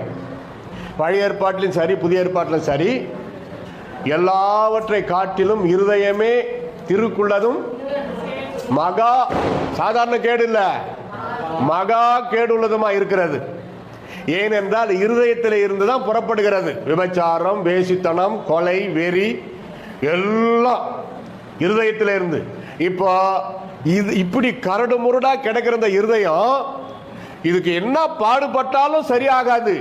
ஒன்னே ஒண்ணு, கர்த்தராகி இயேசு கிறிஸ்துவின் ரத்தம். அல்லேலூயா சொல்லுங்க. ஒரே ஒரு சொட்டு ரத்தம் போதும். ஒரே ஒரு சொட்டு ரத்தம் போன நிமிஷம் வரைக்கும் ரணம். எரேமியாவில் படிக்கிறோம், அது ரணமாய் நொதிக்கிற ரணமாய் கிடக்கிறது, சீழ் பிதுக்கப்படாமல் இருக்கிறது. அது ஆறவில்லை, அதற்கு எண்ணெய் பூசவில்லை. பைபிளில் இருக்குது அந்த வாசனம். உங்கள் உடம்புல உதாரணமாக உங்கள் காலில் ஒரு காயம், அப்படியே கொப்பளம் நொதிக்குது, அப்படியே பல பல பலான்னு கொப்பளம், வலி தாங்க முடியல. டாக்டர்கிட்ட போகிறீங்க, சொல்கிறீங்க மேட்ரு. அவர் எல்லாத்தையும் கேட்டுக்கிட்டு, அவர் ஒரு நல்ல டாக்டராக இருந்தால் என்ன பண்ணோம், அந்த கொப்பளத்தை அறுத்து சீழ் பிதுக்கப்பட்டு அதை நல்லா கலாரி அதில் மருந்து போட்டு கட்டு கட்டி ஊசி ஒன்று போட்டு இன்ஃபெக்ஷன் ஆகாத இருக்கிறதுக்கு, அந்த வலி இல்லாமல் 2-3 நாளைக்கு வலி இல்லாமல் இருக்கிறதுக்கு மாத்திரை கொடுத்து அனுப்பார். கரெக்டு தானே? காயம் கட்டாமல் இருக்கிறது. அந்த ரணத்தின் மேலே அந்த ரணத்தை ஆப்ரேஷன் பண்ணாமல் அறுக்காமல் சீழ் பிதுக்கப்படாமல் வெறும் கட்டு மட்டும் கட்டிட்டு வெடிக்கல. அந்த கொப்பளத்தை அறுக்காதீங்க டாக்டர், எனக்கு வலிக்கணும் சொல்கிறான்றதுனால அந்த டாக்டரு அவன் பேச்சை கேட்டு அதை அறுக்காமல் சீழ் பிதுக்கப்படாமல் கட்டு மட்டும் கட்டிட்டு ஊசி போட்டு மாத்திரை கொடுத்து அனுப்பினா சுகமடையுமா? கரெக்டாக சொல்லுங்க. அந்த காயத்தை அறுக்கும் பொழுது, சீழ் பிதுக்கும் பொழுது வலிக்கணும். பிரசங்கத்தை நீங்க கேட்கிறப்ப 2 நடக்கும். ஒன்று குத்தப்படணும், இல்லைன்னா கொழுந்து விட்டு எரியணும். குறையோ தப்போ பாவமோ உங்ககிட்ட இருக்கிறப்போ வசனம் வந்து சேர்த்துன்னா பிரசங்கியார பூச்சின்னு திட்டக்கூடாது, குத்தப்படணும். பேதுரு பிரசங்கித்த பொழுது குத்தப்பட்டார்கள். They were wounded in their heart. நீங்க பரிசுத்தமா இருக்கிறீங்கன்னா உங்க இருதயம் கொழுந்து விட்டு எரியும். அதான் பரிசுத்த ஆவி. ஓ, இந்த செய்தியை எத்தனையோ பேர் கேட்க முடியாது போச்சே. அவங்க நீங்க யோசிப்பீங்க, அந்த நபரை கூட்டிக்கிட்டு வந்திருந்தா எவ்வளோ நல்லா இருந்திருக்குமே. அதான் கொழுந்து விட்டு எரியுது. அதான் ஆத்ம பாரம். பிரதர் சொன்னார், கிறிஸ்மஸுக்கு முன்னாடி கைப்பிரதி எல்லாம் கொடுக்கணும். கொஞ்சம் வேலை வெட்டியெல்லாம் விட்டுட்டு பாத்திரம் கழுவுறது நார்னா பரவாயில்ல. எப்போ பாரு பாத்திரம் கழுவுறது, தின்றது, துணியை துவைக்கிறது, பறன்னு தேய்ச்சுன்னு இதுவேவா வேலை? கொஞ்சம் கைப்பிரதி எடுத்துன்னு போ, வெக்கப்படாம தெருவில் நில்லு, 10 பேருக்கு கொடு, யாருன்னா அச்சா வாங்கின்னு சோத்திரம் பண்ண வா. ஒரு ஜீவ கிரீடம் உனக்கு ரெடியா நீ வாங்கிட்ட, பரலோகத்தில் கிடைக்க போகுது. அல்லேலூயா. நேற்று ஒரு பாஸ்டர் எனக்கு ஃபோன் பண்ணி மீட்டிங்கு புக் பண்ணார் ஜனவரி மாதத்துக்கு. ஏன் வயசாகினே போது, ஏன் முடியல. ஒரு காலத்தில் ஒரே நாளில் 5 பிரசங்கம், ஒரே நைட்டில் 3 பிரசங்கமெல்லாம் பண்ணியிருக்கிறேன். இப்போல்லாம் முடியல பாஸ்டர், நிற்கிறதுக்கு பலன் தேவைன்னு கேட்கறதாகுதுன்னு. அவர் என்ன சொல்லிட்டாரு, இயேசு கிறிஸ்து வர்ற வரைக்கும் நீங்கள் உயிரோடு இருப்பீங்க, நீங்கள் ஊழியம் செய்வீங்கன்னாரு. நான் சொன்னேன், அப்படி இயேசு வர்ற வரைக்கும் நான் உயிரோடு இருந்தா எனக்கு ஏசப்பா கொடுக்குற ஜீவ கிரீடத்தை உங்களுக்கு என்ன தரேன்ட்டேன். அப்படியா மெய்யாவா? சரிங்க, ஏன்னா அவர் சந்தோஷமா ஒத்துனுக்கிறாரு. அதுக்கு ஏன் உங்களுக்கு கொடுக்குறத எனக்கு தரீங்கன்னு கேட்டாரு. என்கிட்ட இருந்தாண்ணா உங்ககிட்ட இருந்தாண்ணா பரலோகத்துக்கு போயிட்டோம், அது எங்க இருந்தாண்ணா பிரச்சனை இல்லைன்ட்டான். ஆமாம்ல, அவரும் யோசிக்கிறாரு. அப்படி ஒரு உரையாடல் நேற்று நடந்தது எங்களுக்கு. அதுபோல பரந்த இருதயத்தோட நானும் சொன்னேன், அவரும் பரந்த இருதயத்தோட ஒத்துக்கினாரு. அதனால உங்க வார்த்தைக்கு ரொம்ப நன்றி, என்னை ரொம்ப உற்சாகப்படுத்துறீங்க, மகிழ்ச்சி அப்படின்னு சொல்லிட்டேன். சந்தோஷம்தான், ரைட்டு. ஆனால் வாக்குதத்தம் அப்படி இல்லை. கிறிஸ்துவுக்குள் மரித்தவர்கள் முதலாவது எழுந்திருப்பார். அதனால மரணமே வந்தாலும் அதை பற்றி கவலையே இல்லை. இடையில ரத்த சாட்சியாய் மரித்தாலும் அதை பற்றி கவலை இல்லை. ரத்த சாட்சியாய் மரிக்கிறவங்களுக்கு யாருக்குமே கிடைக்காத ஒரு பெரிய சிலாக்கியம் பரலோகத்தில் இருக்குது. அதை பற்றி நான் விளக்கமாக பேசணும்னா இப்பவே ரத்த சாட்சியாக மறிக்கலாமான்னு ஆசை வந்துடும். அதனால இப்போ வேணாம், அதை அப்படியே நிறுத்தி வைக்கலாம். போகிற பிரசங்கத்தை மட்டும் கொண்டு போகலாம். மாயமற்ற அன்பு. கவனிங்க, உள்ளொன்று வைத்து புறமொன்று பேசக்கூடாது. கண்டிக்கிறீங்களா, கோபமா பேசுரு, நீங்கள் நீயா இருங்க, பரவாயில்ல, பக்தியின் வேஷமே வேணாம். கடிந்து கொள்ளுதல் நல்லது தான். அதே போல் சுத்த இருதயம், களங்கமில்லாத ஒரு சுத்த இருதயம் இருக்குதா? ஒரு படம் பார்த்தேன், இயேசு கிறிஸ்துவ சிலுவையில் அறையிறப்போ பைபிள் சம்மந்தப்பட்டது தான். அந்த வழிக்குன்னு தள்ளி போயிடுறாரு, தள்ளி போயிட்டு அந்த உடம்பு அந்த சிலுவையில் வச்சு படகு வச்சு ஆணி அடிக்கிறப்ப அவர் உடம்பு, ஏன்னா ஒரு அன்பா அறையிலையா தூக்கி போடுறாங்க. நம்ம படிக்கிறது கொஞ்சம், இயேசுவை சித்திரவதை பண்ணாங்களே, அது நம்ம பைபிள் படிக்கிறது ரொம்ப குறைவு. பயங்கரமாக கொடுமைப்படுத்தியிருக்கிறாங்க. அப்போ அவர் அந்த கல்வாரி மலையில் அந்த சிலுவையை படகு வச்சு இவரை தூக்கி போடுறாங்க பாரு, எகிரி போய் கொஞ்சம் தள்ளி விழுந்துடுறாரு. அதுக்கப்புறம் அவரே வந்து அந்த சிலுவை மேலே படுத்துக்கிட்டு கையை நீட்டிடுறாரு. இது என்ன ரொம்ப பாதிச்சிச்சு. ஏன்னா பிதாவினால் தீர்மானம் பண்ணப்பட்டு மனுக்குலத்தின் பாவத்திற்காக சிலுவையில் அறைப்படணும் வந்துட்டு பிறகு அவனுங்க பரிதாபப்பட்டு விட்டுட்டு போயிட்டா வம்பு இல்லை. அதனால அவரே வந்து சிலுவையில் படுத்து கையை அப்படி வச்சுக்கிறார். அதுக்கப்புறம் அவனுங்க கஷ்டம் இல்லாமல் சிலுவையில் அந்த ஆணி அடிக்கிறாங்க. அப்போ யோசித்து பார்க்குறேன் நான், இயேசு கிறிஸ்துடைய வாய் அந்த ஆணி அடிக்கிறவன் காதுக்கு நேராக தான் இருக்குது, ஒரு அடி கூட இல்லை, 1.5 அடி 2 அடி வரும். நானும் அந்த அண்ணா சொல்லியிருப்பேன், அடிடா நாலு அன்னைக்கு இருக்குது உனக்கு. இயேசு கிறிஸ்து உயிரோடு எழுந்துக்கு போகிறது அவருக்கு தெரியும். சொல்றாரு, கிறிஸ்து பாடுபடவும் சிலுவையில் அறையப்படவும் 3ஆம் நாள் உயிரோடு எழுந்திருக்க வேண்டும் என்பது பிதாவினால் திட்டமிடப்பட்டது. என்னை கொலை செய்வார்கள், ஆனாலும் நான் 3ஆம் நாள். எல்லா சுவிசேஷத்திலையும் வருது. அப்போ அதை நினைச்சு அவர் பெருமையோ ஒரு வீராப்போ அந்த இடத்துல அவர் பேசலையே. எவ்வளோ தாழ்மை பாரு. அமைதியா அவர் உயிரோடு எழுந்துக்கு போறத மறந்துட்ட மாதிரி தான் அவர் இருக்கிறார்.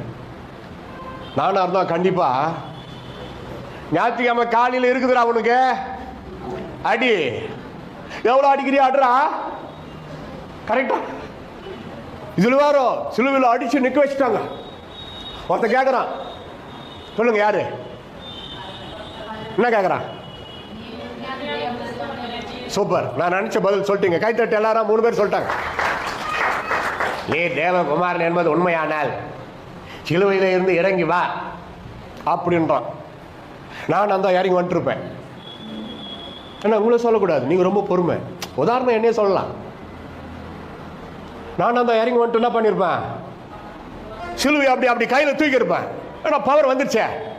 சிலுவையில் இருந்து ஆணிங்களை பிடிங்கன்னு வெளியே இறங்கி வர முடியுமா? நான் சிலுவையை தூக்க முடியுமா? முடியாதா? கையில தூக்கி எடுத்து அந்த கல்வாரி மலையில அங்க இருக்கிறவங்க எல்லாரும் தாழ்மையில டொம்மு டொம்மு டொம்மு டொம்மு ஓங்கி அடிச்சா 10 டண்டு கிலோன்னு போயிடுச்சு. அது போய் அம்தான் அவன் செத்துருப்பான். அப்படி அந்த கல்வாரி மலையில மட்டும்தான் இயேசு கிறிஸ்து ஹீரோவா மாறி இருப்பார். அவர் அங்க இறங்கி இருந்தா, அவர் சிலுவையில இருந்து இறங்காம பொறுமையா இருந்ததுனால்தான் அப்போஸ்தலர்ல 3 இடத்துல படிக்கிறோம், இயேசுவை இப்படி சிலுவையிலே மரித்த இயேசுவை பிதாவானவர் 3ஆம் நாள் உயிரோட கையை தட்டு உயிரோடு எழுப்பினார். அல்லேலூயா. உலகமே அவரை ஹீரோவா கொண்டாடுது. நீங்க சொல்லணும், உங்க எல்லாருக்கும் ஹீரோ யாரு? இயேசு. If you have Jesus in your heart, you are a hero because Jesus hero. If you not have Jesus in your heart, you are a zero.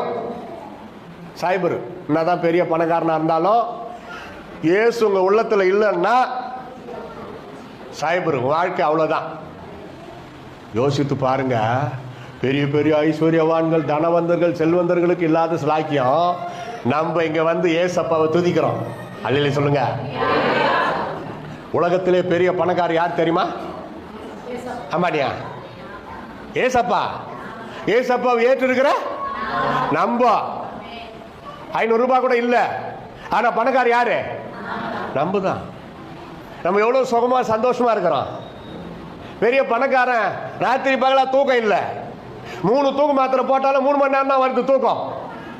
நம்ம சாப்பிட்டு முடிச்சதுமே தள்ளுது, சாப்பிட்டு இருக்கிறப்ப தள்ளுது. அவ்வளோ இயேசு நம்மளை நேசிக்கிறாரு. ஏன் தெரியுமா? கர்த்தர் தமக்கு பிரியமானவனுக்கு நித்திரை அளிக்கிறார். இப்ப தூங்காதீங்க, நான் சொல்றது நைட்டுக்கு. பிரதர் நல்லா தான் பேசுறாரு, ஏமா கொஞ்சம் தள்ளிக்கேமா நான் தூங்குறேன். எவ்வளோ அருமையா தெருவில் கூட கட்டில் போட்டு தூங்குறோம், பிரச்சனை இல்லை. பணம் கையில் இல்லை, இயேசு உள்ளத்தில் இருக்கிறாரு. நல்லா கவனிங்க. 1 லட்சம் ரூபாய் சம்பளம் வாங்குறான், 60,000 ரூபாய் மெடிக்கலுக்கே செலவாகுது, 40,000 ரூபாய் தான் அதில் வண்டி அது இது லோன் எல்லாம் கட்டணும், 5,000 ரூபாய் தான் கையில் இருக்குது. அப்பா அம்மா பசங்க ஒரு 4 பேர், அதுங்க பெற்று போட்ட பசங்க ஒரு 5 பேர். அது எங்கேருந்து பத்தோம்? கடன் வாங்குறான். 1 லட்சம் ரூபாய் சம்பளம் வாங்குறவன் கடன் வாங்குறான். இதுல ரொம்ப அதிக பங்கு எங்க போகுது? ஊசி, மருந்து, மாத்திரை எல்லாத்துக்கும் போகுது. ஒரு அவ்வளவுதான், தூக்கு தூக்கு, சிஎம்சிக்கு தூக்கு. செக் பண்றாங்க ஒரு வாரம் எல்லாம் அங்க டிவியில வருது நார்மல். ஆனா ஃபீஸ் 2 லட்சம் ரூபாய் கட்டிட்டு ஏதோ மிஷினரிக்கு பங்களா கட்டி கொடுத்த மாதிரி அப்படி திருப்தியா வராரு. இதான் ஊழியத்துக்கு ஒரு 500 ரூபாய் கொடுத்துருக்க மாட்டாரு. போச்சா? இப்ப என்ன மாதிரி ஒரு ஏழை பாட்டவனுக்கு இருமல் வருது, பார்த்தா அப்படி தெரியல நினைக்கிறீங்களா? சரி, பணக்காரு 50 பைசா பப்பர் மிட்டாய் கடையில் விற்குது, ஆர்கேபேட்டை பாபு கடையில். ஏப்பா அந்த இருமலுக்கு கொடுக்குற ஒரு 50 பைசா பப்பர் மிட்டாய் அதை கொடுப்பான்னு வாங்கி வாயில் போட்டுக்கினே கார் ஓட்டிக்கினே போய் மீட்டிங்க்கு சேர்றேன். இருமல் நின்று போச்சு. பிரசங்கம் பண்ணிட்டு சாப்பிட்டு வீட்டுக்கு போய் வீட்டாண்ட காரை விட்டுட்டு மேலே எங்கள் ரூமில் போயிட்டு நிற்கிறதுக்குள்ள தூக்கம் தள்ளுது. அவ்வளோதான், விழுந்தாக்க சாயந்தரம் 6 மணி. ஊழியம் செஞ்சுட்டு வந்தாவே ஒரு நல்ல தூக்கம் ஒன்று வரும். நீங்கள் வீட்டுக்கு போய் சாப்பிட்டு பாருங்கள், ஒரு தூக்கம் ஒன்று வரும். இன்னைக்கு நல்லா தூங்கி எழுந்துக்குங்க, ஃப்ரெஷ்ஷாக இருக்கும். அப்போ நம்மளுக்கு அந்த 60,000 ரூபாய் மீறுதா இல்லையா? கரெக்டாக. இப்போ யார் சொல்லுங்க பணக்கார்? யார்? தைரியமாக சொல்லுங்க. நம்ம தான் பணக்கார். அல்லையா சொல்லுங்க. பாருங்க எங்க ரூட்டு. நம்ம இருதயம் பரிசுத்தமா இருந்தா இதுதான் எல்லாத்துக்கும் மூல காரணம். அடுத்து லூக்கா 21:19 படிக்கலாம். பிரைஸ் சொல்லலாம். லூக்கா 21:19. Praise lord, hallelujah. உங்கள் பொறுமையினால் உங்கள் ஆத்துமாக்களை காத்துக்கொள்ளுங்கள். போதும். Patience, keep your patience. Long suffer. பவுல் எழுதுறாரு, நீடிய பொறுமை, லாங் சஃபர். பொறுமை, சஃபர், லாங் சஃபர், நீடிய பொறுமை. You keep your soul by your long suffer. பொறுமை பொறுமை பொறுமை பொறுமை. ஆத்துமாக்களை காத்துக்கொள் சகோதரா சகோதரி. உன் ஆத்துமாவை காத்துக்கொள். ஆத்துமா ரொம்ப விலையேற பெற்றது. ஆத்துமாவிலே ஒரு அறிவு, ஆத்துமாவிலே ஒரு பரிசுத்தம் அங்கதான் ஸ்டார்ட் ஆகுது. இயேசு சொன்னார், நம்ம எல்லாருக்கும் ஹீரோ ஏசு சொன்னோம். அவர் சொன்ன ஒரு வார்த்தை படிங்க, மத்தேயு 10:28. வேகமா மத்தேயு 10:28 படிங்க. வசனம் தான் இனி நிறையா.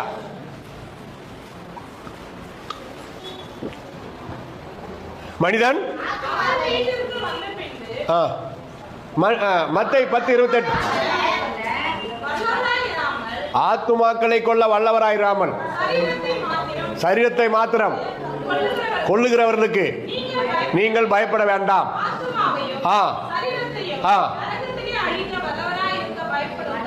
யார் அது? ஆத்துமாவையும் சரீரத்தையும் நரகத்தை தள்ள ஒரே ஒரு வல்லமை கொண்ட தேவாதி தேவன் இயேசு கிறிஸ்து தேவகுமாரன். அவருக்கு தான் பயப்படணுமே தவிர சரீரத்தை மட்டும் சுட்டு போட்டு போயிடுறாங்க.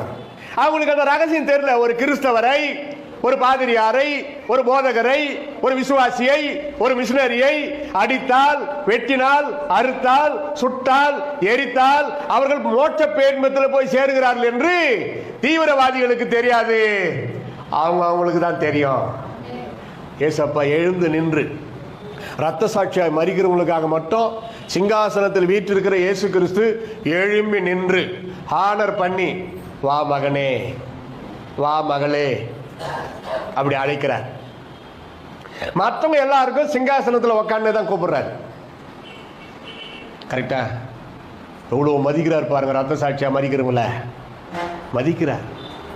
சரி, கர்த்தருக்காக பாடுபட்டு பிரயாசப்பட்டு பரிசுத்தமா வாழ்ந்து பரலோகம் வர்றவங்கள பாருங்கள், என் பிதாவினால் ஆசீர்வதிக்கப்பட்டவர்களே.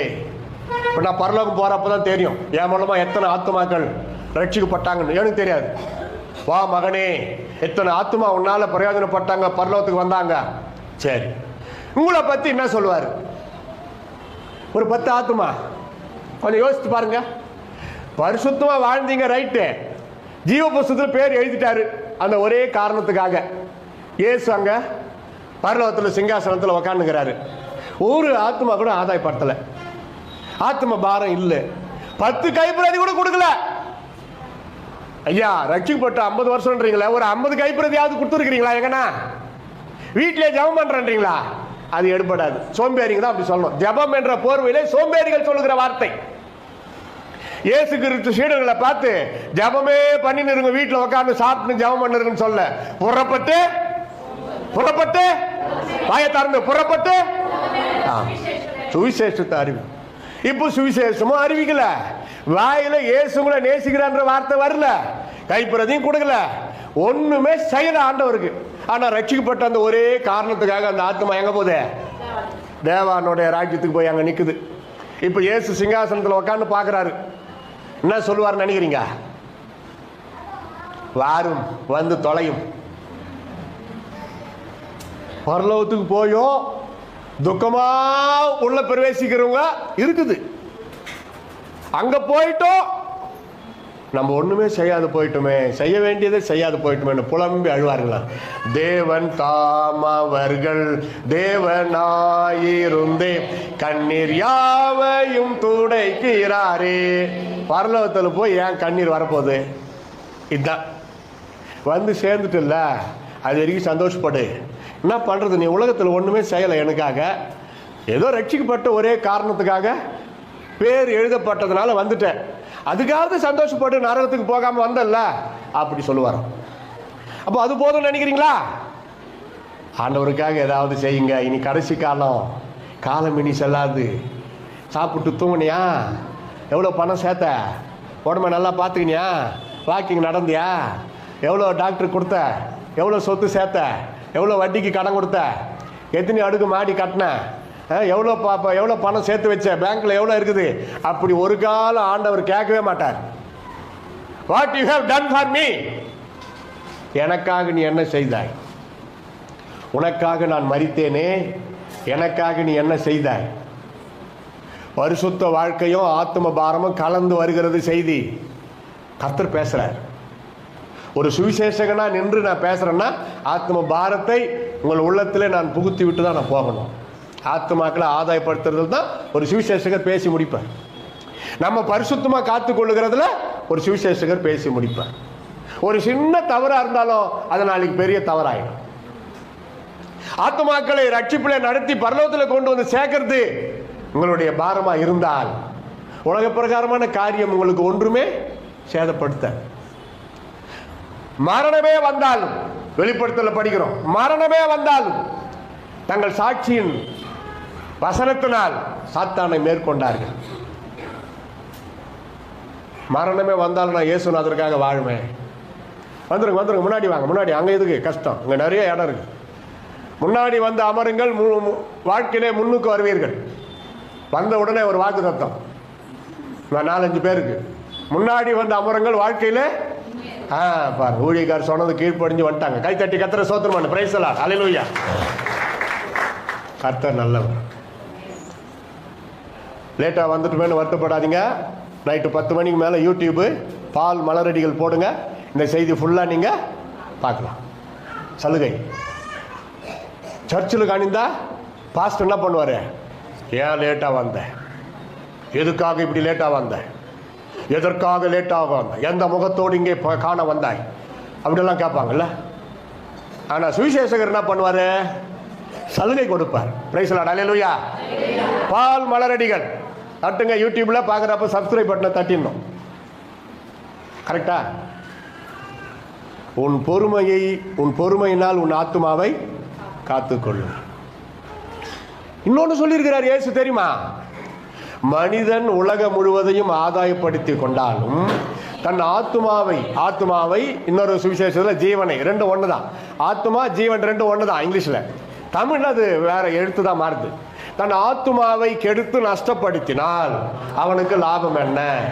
உலகம் முழுவதையும் ஆதாயப்படுத்தி கொண்டாலும். The great Bonaparte, Alexander, Maaveeran Alexander, உலகத்தையே தன் ஆதிக்கத்திற்கு கீழாக கொண்டு வந்த துடித்தவன், மரிக்கிறதுக்கு முன்னாடி சொன்னார், நான் செத்து போயிட்டா சவப்பெட்டியில் வச்சு, ஏன்னா கிறிஸ்தவங்கள அந்த பெட்டிக்குள்ள 2 பக்கம் 2 சந்து வச்சு 2 கையும் வெளியே விட்டு தூக்கிட்டு போய் போதீங்கன்னாரு. ஏன் ராஜா அப்படின்னு சொன்னாங்க, கேட்டாங்களாம். நான் மாவீரன், உலகத்தையே என் ஆதிக்கத்திற்கு கொண்டு வந்தவன், ஆனால் இப்பொழுது நான் வெறும் கையாய் செல்லுகிறேன் அப்படின்றத ஜனங்களுக்கு நான் செத்துட்டு பிறகு பேச முடியாது. என் கைகள் தான் செய்கை கொடுக்கும். இந்த கைகளை பார்த்து மக்கள் மனம் திரும்பட்டும் அப்படின்னு சொன்னார். அதுபோல ஆத்மாவை எல்லாம் ஆதாயப்படுத்திட்டு நிறைய பேருக்கு சுவிசேஷம் சொல்லிட்டு உலகமெல்லாம் ஆதாயப்படுத்தி என் ஆத்மாவை நான் கெடுத்து நஷ்டப்படுத்தினால் எனக்கு லாபம் ஒன்றும் இல்லையே. அதே போலதான் ஏதோ அவசரத்துக்கு சிறு சேமிப்பு, நான் வேண்டான்ல. சிறு சேமிப்பு சிறந்த பாதுகாப்பு. கரெக்டா? சிறு சேமிப்பு. அந்த மீதியான துணிக்கைகளை 12 கூடை நிறைய எடுத்தாங்களே, என்ன அர்த்தம்? இதுக்கப்புறம் யாருன்னா லேட்டா வர வாய்ப்பு இருக்குது. இந்த கூட்டமெல்லாம் முடிஞ்சு போறப்போ எவ்வளோ பேர் அந்த பக்கம் ஏழை எளிய மக்கள் அங்கே உட்காந்து பிச்சை கேட்பாங்க, பசியில் துடிப்பாங்க, அவங்களுக்கு கொஞ்சம் கொஞ்சம் கொடுக்கலாம், அப்படி இருக்கலாம். சிலர் சொல்றாங்க அந்த 12 கூடைய 12 சீடர்களுக்கு கொடுத்துருக்காரு, ஒருவேளை இயேசு கொடுத்துருப்பாரு அப்படின்னு சிலர் சொல்றாங்க.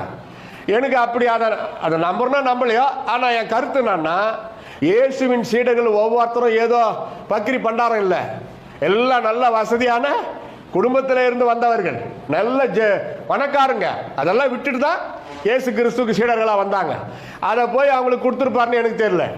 ஏழை எளிய மக்களுக்கு அதை கொடுத்துருக்க வாய்ப்பு உண்டு. அப்போ பாரு, வேஸ்ட் பண்ணாதன்றார். அளவுக்கு மீறி நீங்க சேகரிங்களா, வேஸ்ட் பண்றீங்க. நிறைய ஷேர் எதுக்கு? பீரோ தரு, பாதி எடுத்து ஏழைங்களுக்கு கொடு. எங்க போய் சேரட்டும் 10 பேருக்கு? நான் புது சேரியா கொடுக்க சொன்னேன், பழசு இன்னைக்கே ரெடி பண்ணி மூட்டை கட்டுரு. எங்கேயாவது இருப்பாங்க, போவாங்கப்பா. இந்த ரோட்டில் கீட்டில் காடு மேலே, அம்மா அங்கே வாமா, இந்தா வச்சுக்கோ, ஏசப்பா உங்களை நேசிக்கிறார், ஒரு வார்த்தை சொல்லிட்டு வாங்க. ஃபோட்டோ எடுக்க வேணாம், செல்ஃபி எடுத்து அதை போட வேணாம், கர்த்தர் பார்க்கட்டும். அல்லேலூயா. நாங்கள் அப்படி தான் செய்வோம். எவ்வளோ பேருக்கு ஆண்டவருடைய கிருபையில் அதை கூட சொல்லக்கூடாது, செல்ஃபி ஃபோட்டோ கிட்ட ஒன்று. உங்களால் முடிந்தாலும் உதவுங்கள், ஏழை எளிய மக்களுக்கு சேவை செய்கிறேன், அதை மட்டும் தான் போடுவேன். ஆனால் அவங்களே வாங்குறவங்களே சார் ஃபோட்டோ எடுக்க விரும்பலை, வேண்டாம் என் ஃபோட்டோ எதுக்குன்றாங்க. அவங்களுக்கே தெரிந்து பாருங்க. இப்போ நம்ம எடுக்க வேண்டாம். தான தர்மம் அந்தரங்கத்தில் இருப்பதாக, உன் தனி ஜெபம் அந்தரங்கத்தில் இருப்பதாக, உன் தனி உபவாசம் அந்தரங்கத்தில் இருப்பதாக. தம்பட்டம் அடிக்காத, நான் 8 மணி நேரம் ஜெபத்தில் இருக்கிறேன்னு எல்லாருக்கும் சொல்லாத, அது தேவையில்லை, பவர் போயிடும். நீ தேவ சமூகத்தில் இருப்பது கர்த்தருக்கு தெரிஞ்சா போதும். அந்த ரங்கத்திலே பார்க்கிற பரமபிதா உங்களுக்கு வெளியரங்கமாய் பலன் அளிப்பார். கையை தட்டு, price the Lord, hallelujah, price the Lord, price the Lord, price the Lord, price the Lord, price the Lord. கர்த்தருடைய பரிசுத்த நாமத்திற்கு மகிமை உண்டாவதாக. ஆத்துமாவை இழக்கக்கூடாது. எவ்வளோ செய்கிறோம், நம்ம ஆத்துமாவே மாயைக்கு கொடுத்துட்டோன்னு வச்சுங்க, நம்ம செஞ்சதெல்லாம் அழிஞ்சிடும். கம்ப்யூட்டரில் மாதிரி எல்லாம் டெலீட் ஆகிடும், ஒன்றுமே இருக்காது. என்னத்தையோ நிறைய பேர் பார்த்தீங்களா செல்ஃபோனில் என்னத்தையோ ஒன்று தட்டி, எப்பா என்னமோ ஒன்று தட்டினோம், எல்லாம் போயிடுச்சு.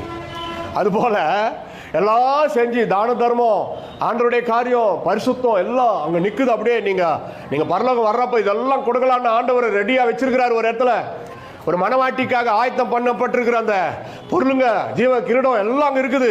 அந்த மனவாட்டியை உட்கார வச்சுட்டு அவ்வளோ பொருளுங்களை அங்கே அந்த மனவாட்டி பார்த்து சந்தோஷப்படுறதுக்கு வச்சிருக்கிறாரு. ஒரு மாயை இல்லை உங்க ஆத்மா விழுந்துருச்சுன்னு போச்சே, எல்லாம் போயிடும். அந்த கிரீடம் அதற்கு தகுதியா இருக்கிற இன்னொருவருக்கு கொடுக்கப்படும். இப்படியெல்லாம் இருக்கிறபடியினாலே நீங்கள் பின்வாங்கி போவீர்களே, ஆனால் தேவனுடைய ராஜ்யம் உங்களிடத்தில் இருந்து பிடுங்கப்பட்டு அதற்கு தகுதியா இருக்கிற வேறு ஒருவருக்கு கொடுக்கப்படும். இயேசுவே சொன்ன வார்த்தை இதெல்லாம் ஃபைனல். லூக்கா 12, 19, 20 ஒருத்தர் எடுத்து படிங்க. ஒருத்தர் 1 தெசலோனிக்கர் 5:23 எடுத்து வச்சுக்கங்க. அப்புறம் நான் சொல்றப்ப படிங்க. இப்போ லூக்கா 12, 19, 20.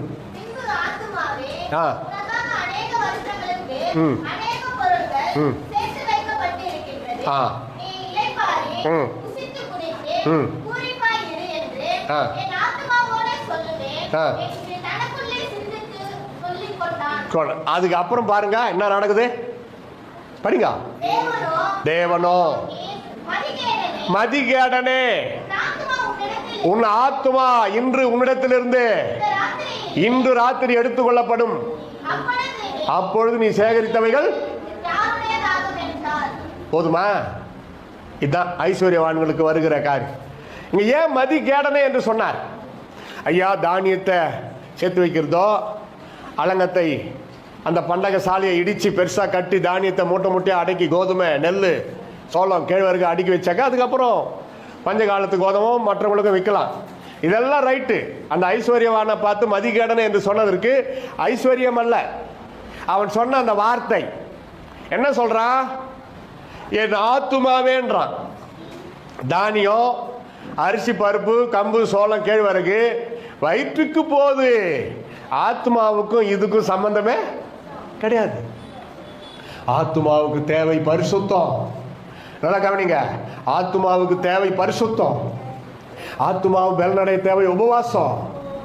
உபவாசமா கேட்டுறாத.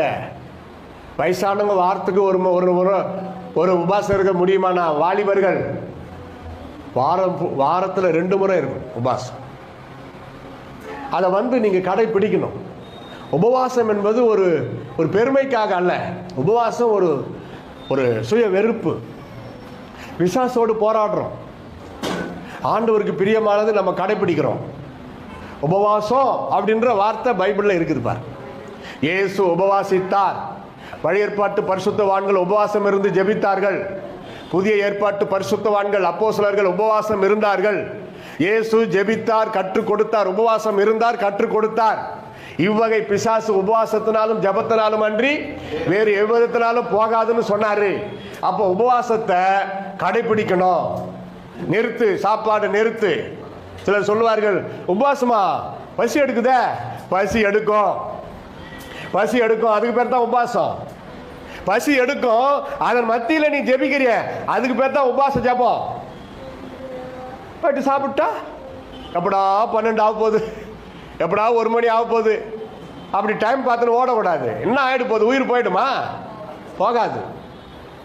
நம்ம இருதயத்தின் எண்ணத்தை ஆண்டவர் பார்க்கிறார். உபவாசம் இருக்கிறீங்களா? கரெக்டா இருக்கணும். வெளியில எங்கன்னா போறீங்களா? உபவாச நேரத்தில் சொல்ல போனா போக கூடாது, வீட்டில் ஜெபிக்கணும். ஆனா போயிட்டீங்க, தெளிவா சொல்லிடணும். கிறிஸ்துவ தானே, மெதுவா சொல்லிடணும். இப்ப நான் உபவாசம். அவங்க சொல்லுவாங்க அன்புல, பரவாயில்ல வேற எப்பனா இருங்க, இங்க இப்பதான் வந்துக்கிறீங்க சாப்பிடும். அப்படியா? போட்டு போச்சு. நிறைய பேர் அப்படி இருக்கிறாங்க. அது எவ்வளவு பெரிய பாவம், தப்புன்னு தெரியல. பழைய ஏற்பாட்டில் ஒருத்தன் உபவாசம், ஒரு வீட்டுக்கு போறான், அவன் சாப்பிட சொல்றான். இவர் சொல்றாரு, நான் உபவாசம். பரவாயில்ல, நானும் ஊழியக்காரன் தான், ஒன்னும் ஆயிட சாப்பிடுன்னு. சாப்பிட்டு போனா ஒரு கரடி வந்து அவனை அடிச்சு போட்டுச்சு. இப்ப காண்டி அப்படி நடந்தா எத்தனை பேர் சாவாங்களோ தெரியல. உபவாசம் உனக்கு தானே இருக்கிற, அதில் கரெக்டா உண்மையாரு, ஏன் உன்ன நீ ஏமாத்திக்கிற? யோசிக்கணும். நம்ம என்ன பெரிய பக்தர்கள் பரிசுத்தவான்கள் நினைக்கிறோம். அந்த காலத்தில் பக்தர்கள் பரிசுத்தவான்கள் உபவாசத்தில் இருந்து கொண்டு சாப்பிட்டாங்க. நம்ம சாப்பாட்டில் இருந்து கொண்டு தான் உபவாசம் இருக்கிறோம். அதை கூட கடைபிடிக்க முடியாதா? யோசித்து பாருங்க. கர்த்தருடைய கிருபையில் பெருமைக்காக சொல்லல. என் வாலிப பருவத்தில், என் கல்யாணம் ஆன பிறகு கூட என் மனைவிக்கு தெரியும், மற்றவங்களுக்கு சொல்ல மாட்டோம்.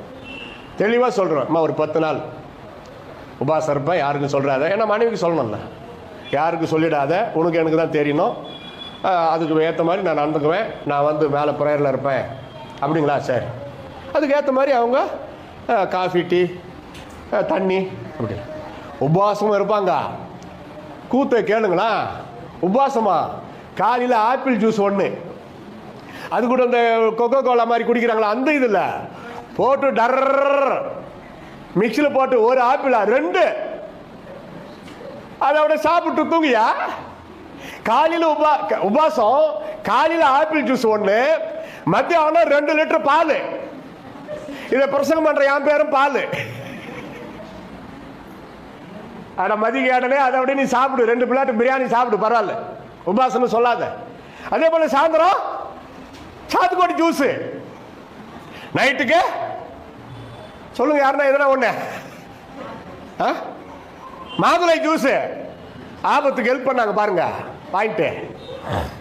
இப்படியா பட்டவங்க மதிகேடரே, மாய்மால காரணன்ற. உபவாசம் இருக்கிறியா? பசி எடுக்கணும்.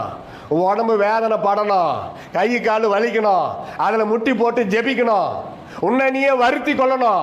இதுக்கு பேர் தான் உபாசம். உபாசம் சொல்லிட்டு திருட்டுத்தனமா போய் துன்புட்ட கர்த்தரை இல்லை, உன்னை நீயே நீ ஏமாற்றி கொள்கிறாய். பார்த்துருக்கிறீங்களா? டாக்டரே சொல்லுவார், ஐயா பிபி சுகர் எல்லாம் ஓவராக ஏறி போய்க்குது, மாத்திரை மருந்து எழுதி தரேன், அப்புறம் இந்த மாத்திரை மருந்து சாப்பிடுங்க, ஊசி போட்டேன், இதோட இல்லை நான் சொல்கிறத கடைப்பிடிங்கன்னு வர டாக்டர். பைபிளில் மட்டும் இல்லை, மருத்துவப்படியே பார்க்கலாம். நம்ம நல்லதுக்கு தான் ஆண்டவர் உபாசத்தை சொல்கிறார், நம்ம உடம்பு நல்லா இருக்கிறதுக்கு தான். நான் நல்லா இன்னைக்கு வரைக்கும் உபாசத்தை கரெக்டாக கடைப்பிடிக்கிறதுனால தான் தெளிவாக கரெக்டாக ஹெல்த்தாக இருக்கிறேன். பிரைஸ் லார்ட், ஹல்லேலூயா. 66 வயசு பார்த்தா அப்படி தெரியலன்னு சொல்லுங்க. பரவாயில்ல, நானே சொல்லிக்கிறேன்.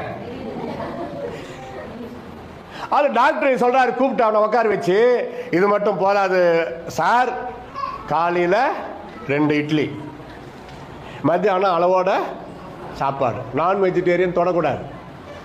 நான் வெஜிடேரியன் என்ன அர்த்தம்? இறைச்சி சம்பந்தப்பட்டதே தொடக்கூடாது. நான் வெஜிடேரியன் தொடக்கூடாதுன்னா நான் வெஜிடேரியன் தான் வாங்க, அது விட்டுரு.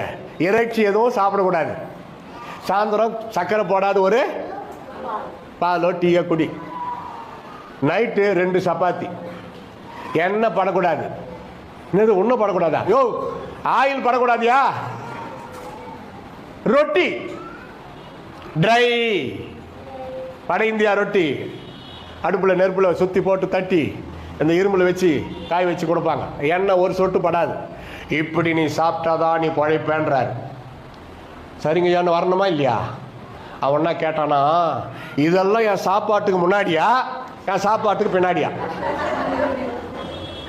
இப்படியா பட்டவன என்ன பண்ண முடியும்? அவன் உயிரோட இருக்கிறதுக்கு சொல்றாரு டாக்டர், இவன் இப்படி கேட்கறான் கேள்வி. அதான் இயேசு சொன்னார், உங்கள் இருதயங்கள் பெரும் திண்டியினாலும் லௌகீக கவலைகளினாலும் பாரமடையாதபடி, நினையாத நேரத்தில் அந்த நாள் வராதபடி எச்சரிக்கையா இருங்கள். இந்த இடத்துல அவர் வேற எதையும் சேர்க்கல, சாப்பாட்டை தான் மென்ஷன் பண்ணி பேசுறாரு. பசியாவே இருக்கும். நீங்க நல்லா திருப்தியா சாப்பிட்ட பிறகு கூட பசியா தான் தெரியும். நிறுத்து, நீங்க நல்லா இருக்கிறதுக்கு சொல்றேன், நிறுத்து. ஃபுல்லா போட்ட பெருந்திண்டின்னு பைபிள்ல இயேசுவே சொல்றார்.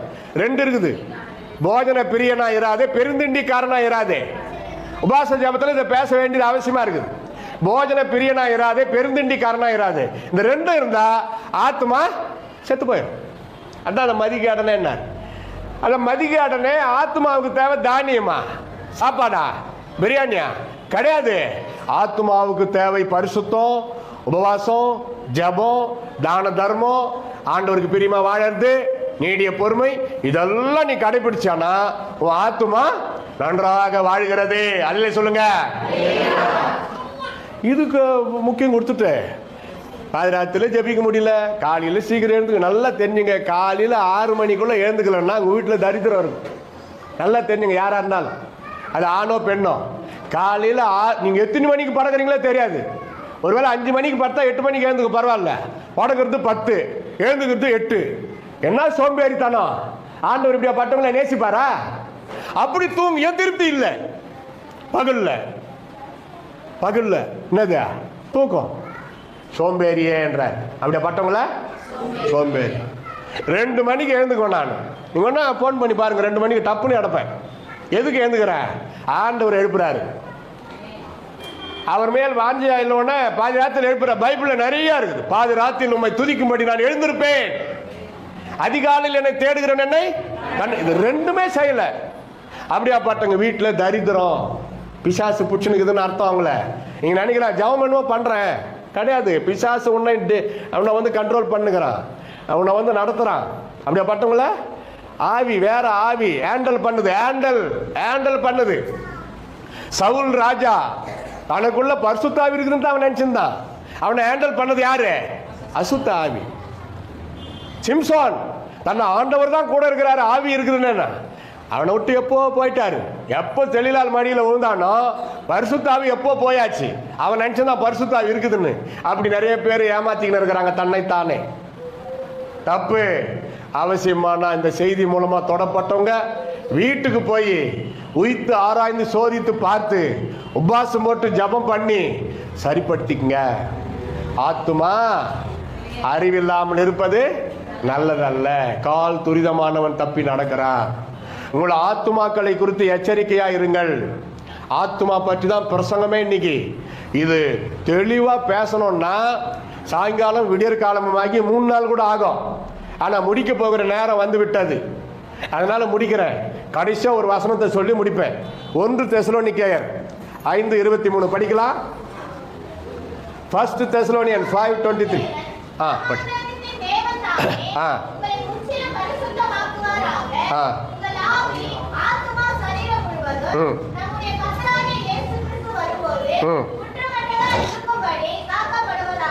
அல்லேலூயா சொல்லுங்க.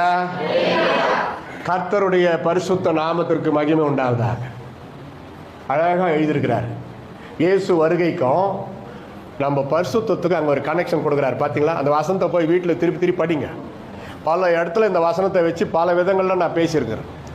இயேசு வருகையிலே நீ எடுத்துக்கொள்ளப்பட வேண்டுமா? அங்கே கொடுக்குறாரு. கர்த்தராகி இயேசு கிறிஸ்து வரும் வரை நல்லா சாப்பிடுங்க, நல்லா தூங்குங்க, நல்லா சேர்த்து வைங்க. அப்படி இல்லைங்க. கர்த்தராகி இயேசு கிறிஸ்து வரும் வரை உங்கள் ஆவி, ஆத்மா, சரீரம் குற்றமற்றதாய், வித்தவுட் பிளேம், குற்றமற்றதாய் அப்படின்னு அர்த்தம். பரிசுத்தமாய் காக்கப்படுவதாக.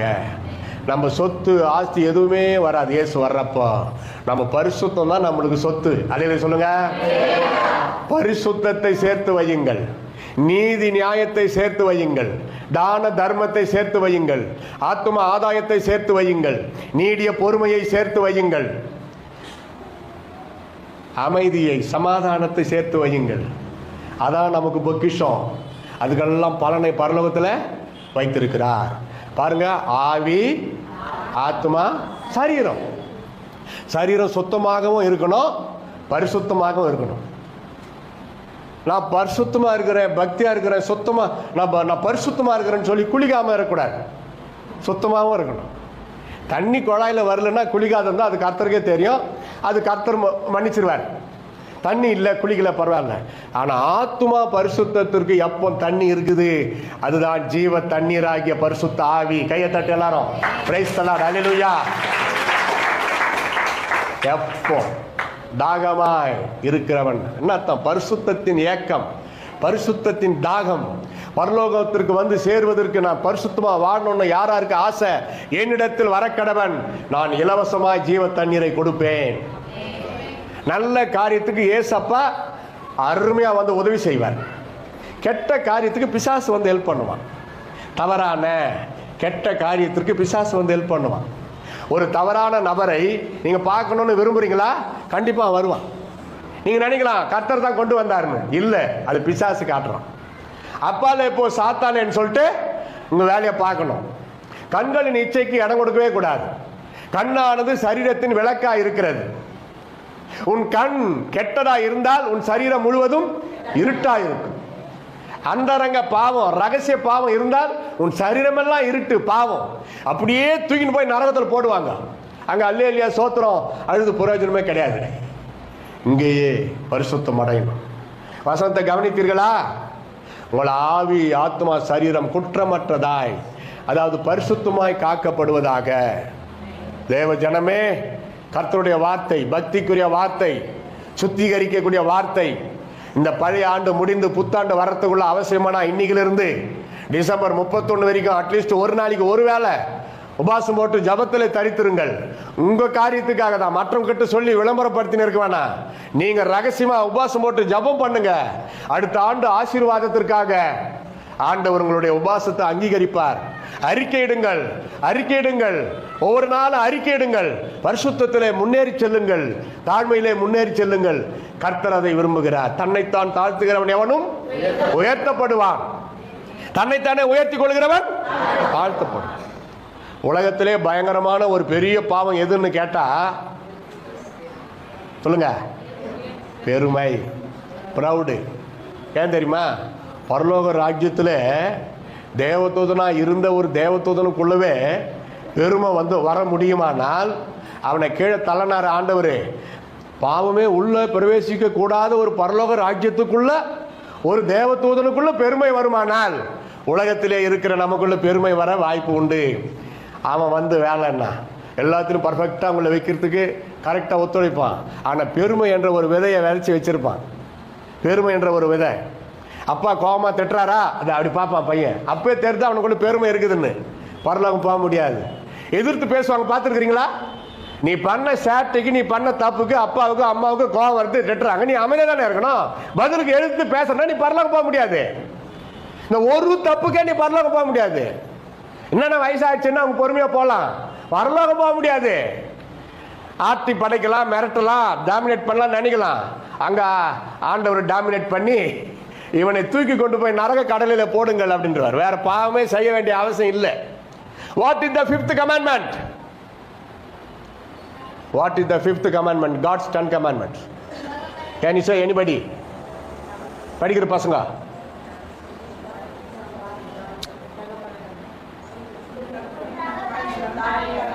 Very good. கைத்தட்டு இந்த பிள்ளைகளுக்காக. Praise the Lord.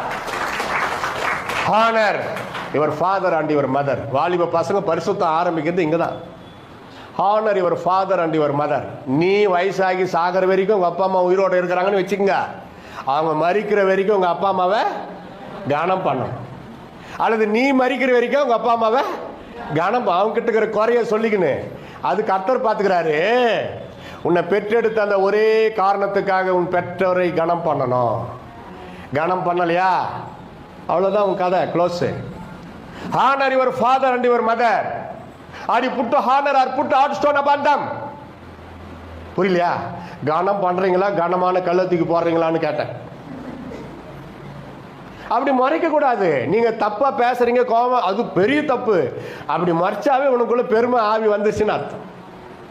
அப்படி ஒரு மாதிரி பார்த்தாவே ப்ரௌடு லுக்கிங், ப்ரௌடு லுக். ஏன்னா ஆண்டவர் உள்ளத்தை பார்க்குறாருல, அங்கே தானே வருது பாவம் முளைக்குது. நல்ல நிலத்தில் அது விதை, கர்த்தருடைய வார்த்தை நல்ல நிலத்தில் விழுந்தா தானே அது பலன் தரும். மண்ணு, கற்பாறை, முள்ளு, பொதுரு இதெல்லாம் வளராது. நல்ல நிலத்தில் விதைக்கப்பட்ட விதை தான் 30, 60, 100. நம்ம 30, 60 டார்கெட் வைக்கக்கூடாது. 100 வச்சாதான் 60லாவது வந்து அங்கே நியாய தீர்ப்புல பலன் கிடைக்கும். ரோமிங் எல்லாம் இருக்குது. யோசிங்க. இந்த விஷயத்தில் போட்டி இருக்கலாம், ஆனால் பொறாமை இருக்கக்கூடாது. அந்த சகோதரி ஒரு வாரத்தில் 3 நாள் உபவாசம் இருக்கிறாங்களா, நான் 4 நாள் இருப்பேன், அப்படி ஒரு எண்ணம் வரலாமே தவிர, அந்த சிஸ்டருக்கு 10 சாரி இருக்குதா, எனக்கு 20 வாங்குறேன், அந்த மாதிரி வானா. இருக்கிறதே போதும், இருக்கிறதே போதும். என் மனைவிய ஒரு இடத்துல இன்னைக்கு கூட அவங்க வேலூரில் ஒரு ஊழியத்தில் இருக்கிறாங்க.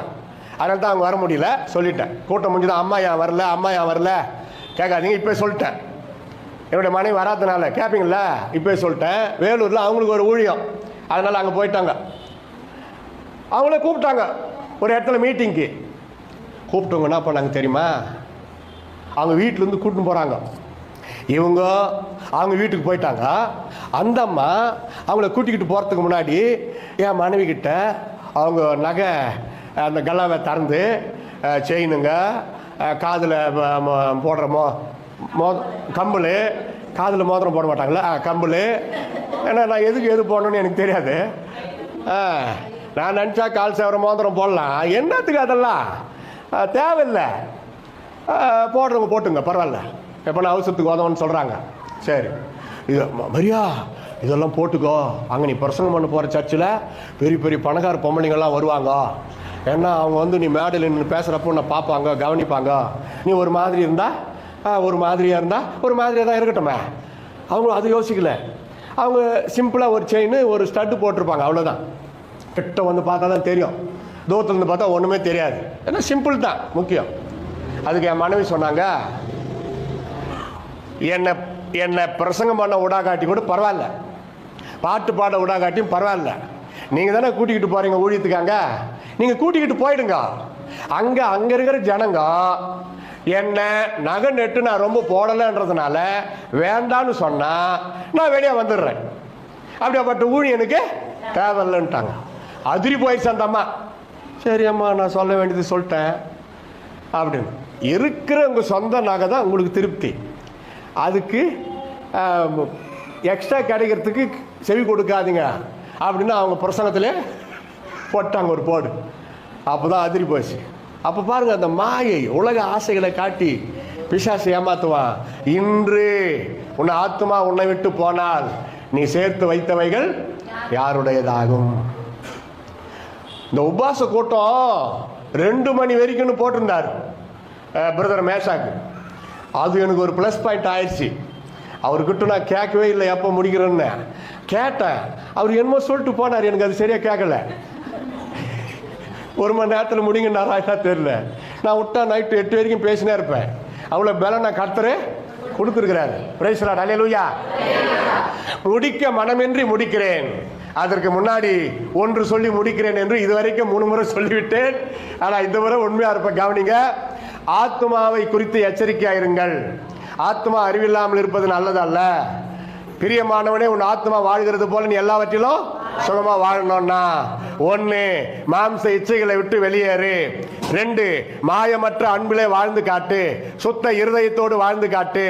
3 உன் பொறுமையினால் உன் ஆத்துமாக்களை காத்துக்கொள். 4 மதிகேடனாய் உலக ஆசைக்கு இடம் கொடுத்து வாழாதே.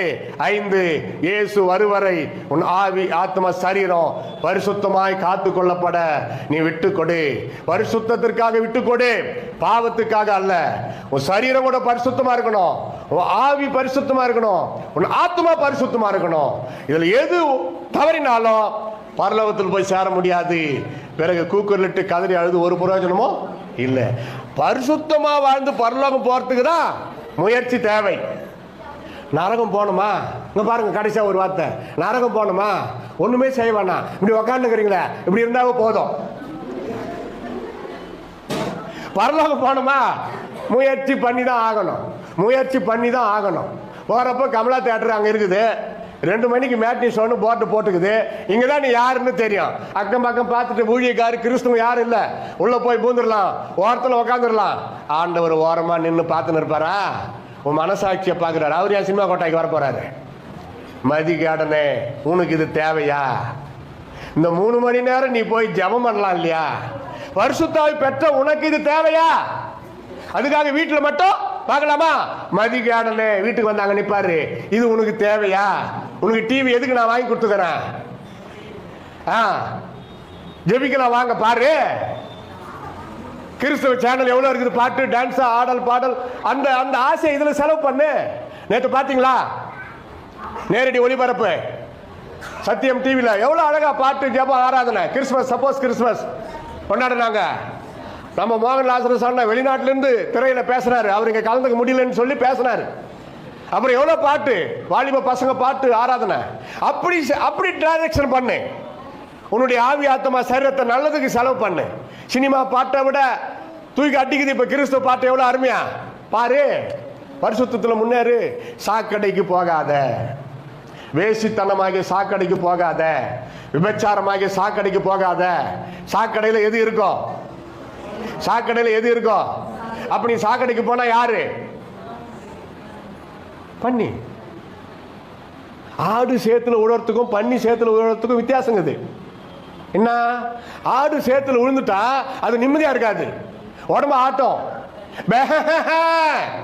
என்ன காப்பாத்துங்க, இந்த சேத்துல இருந்து என்ன காப்பாத்துங்க, தண்ணி ஊத்தி என்ன கழுவுங்க, அதுதான் அதுக்கு அர்த்தம். ஆடு கத்துதுன்னா. ஆனா பன்றி சேத்துல விழுந்தா ஒரு சத்தமும் இருக்காது. அதுக்கு அதான் ரொம்ப இன்பமா இருக்கும், நல்லா தூங்கும். நீங்க ஒன்னா ஒரு நாளைக்கு ஒரு சேட்டாண்ட போய் ஒரு பன்றி பாப்பாவை சேத்துல இருந்து தூக்கிட்டு வந்து அதுக்கு தண்ணி ஊற்றி ஷாம்பு தலைக்கு போட்டு சோப்பு உடம்புக்கு போட்டு குளிப்பாட்டுங்க. கோல்ட் ஆகிடுன்னு பயமா இருந்தா சுடு தண்ணியிலே குளிப்பாட்டுங்க. குளிச்சு முடிச்சு தொடச்சுங்க. முகத்துக்கு பேரன் லவ்லி, பேத்தி லவ்லி பவுடர்லாம் போடுங்க. அதுக்கு ட்ரெஸ் போடுங்க. ஒருவேளை பெண் பாப்பா பன்றியா இருந்தால் சுடிதார் போடுங்க. உட்கார வச்சு ஏ கிளாஸ் ஃபுட்டு சமைச்சு கொண்டாந்து அதுங்கிட்ட கொடுத்து பாருங்க. அது எங்க ஓடும்? பல்ட்டி அடிச்சு சேத்துக்கு தான் ஓடும்.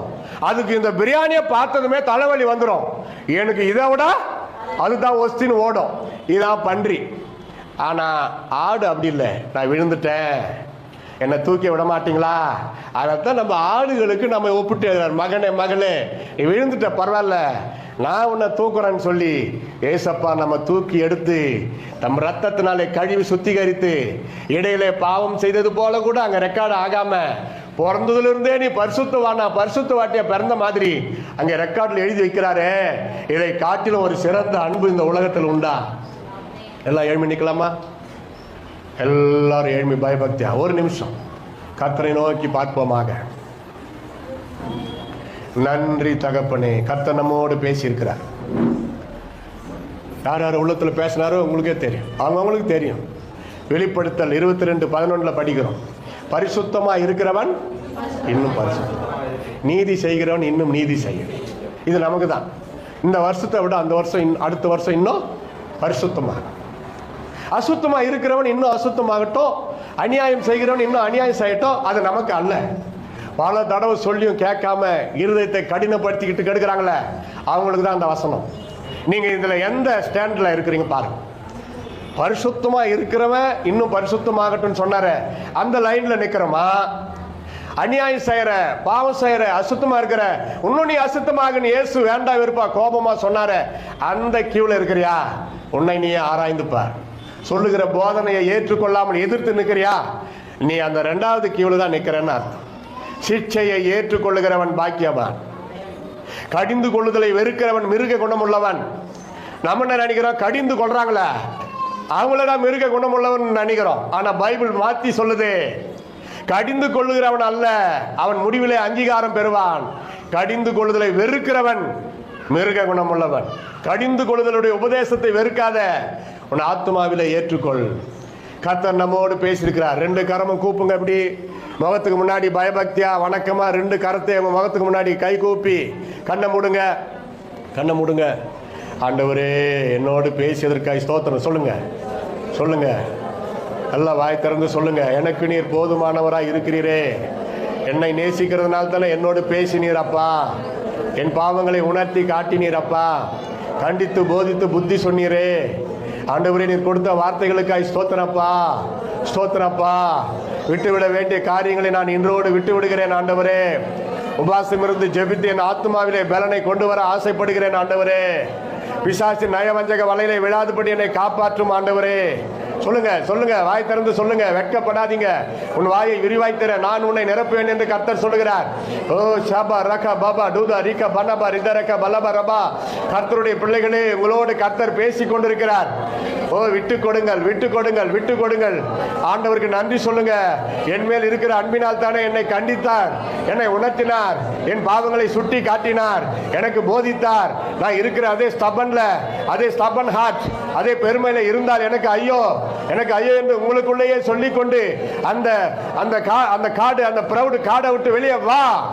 தாழ்மைக்குள்ளே வா, பரிசுத்தத்துக்குள்ளே வா, அன்பிற்குள்ளே வா. இயேசு உன்னோடு பேசி கொண்டிருக்கிறார். இப்பொழுதும் நேரம் கடந்து போகவில்லை. இந்த கடைசி நேரத்திலே கூட ஆண்டவர் உன்னோடு பேசி கொண்டிருக்கிறார்.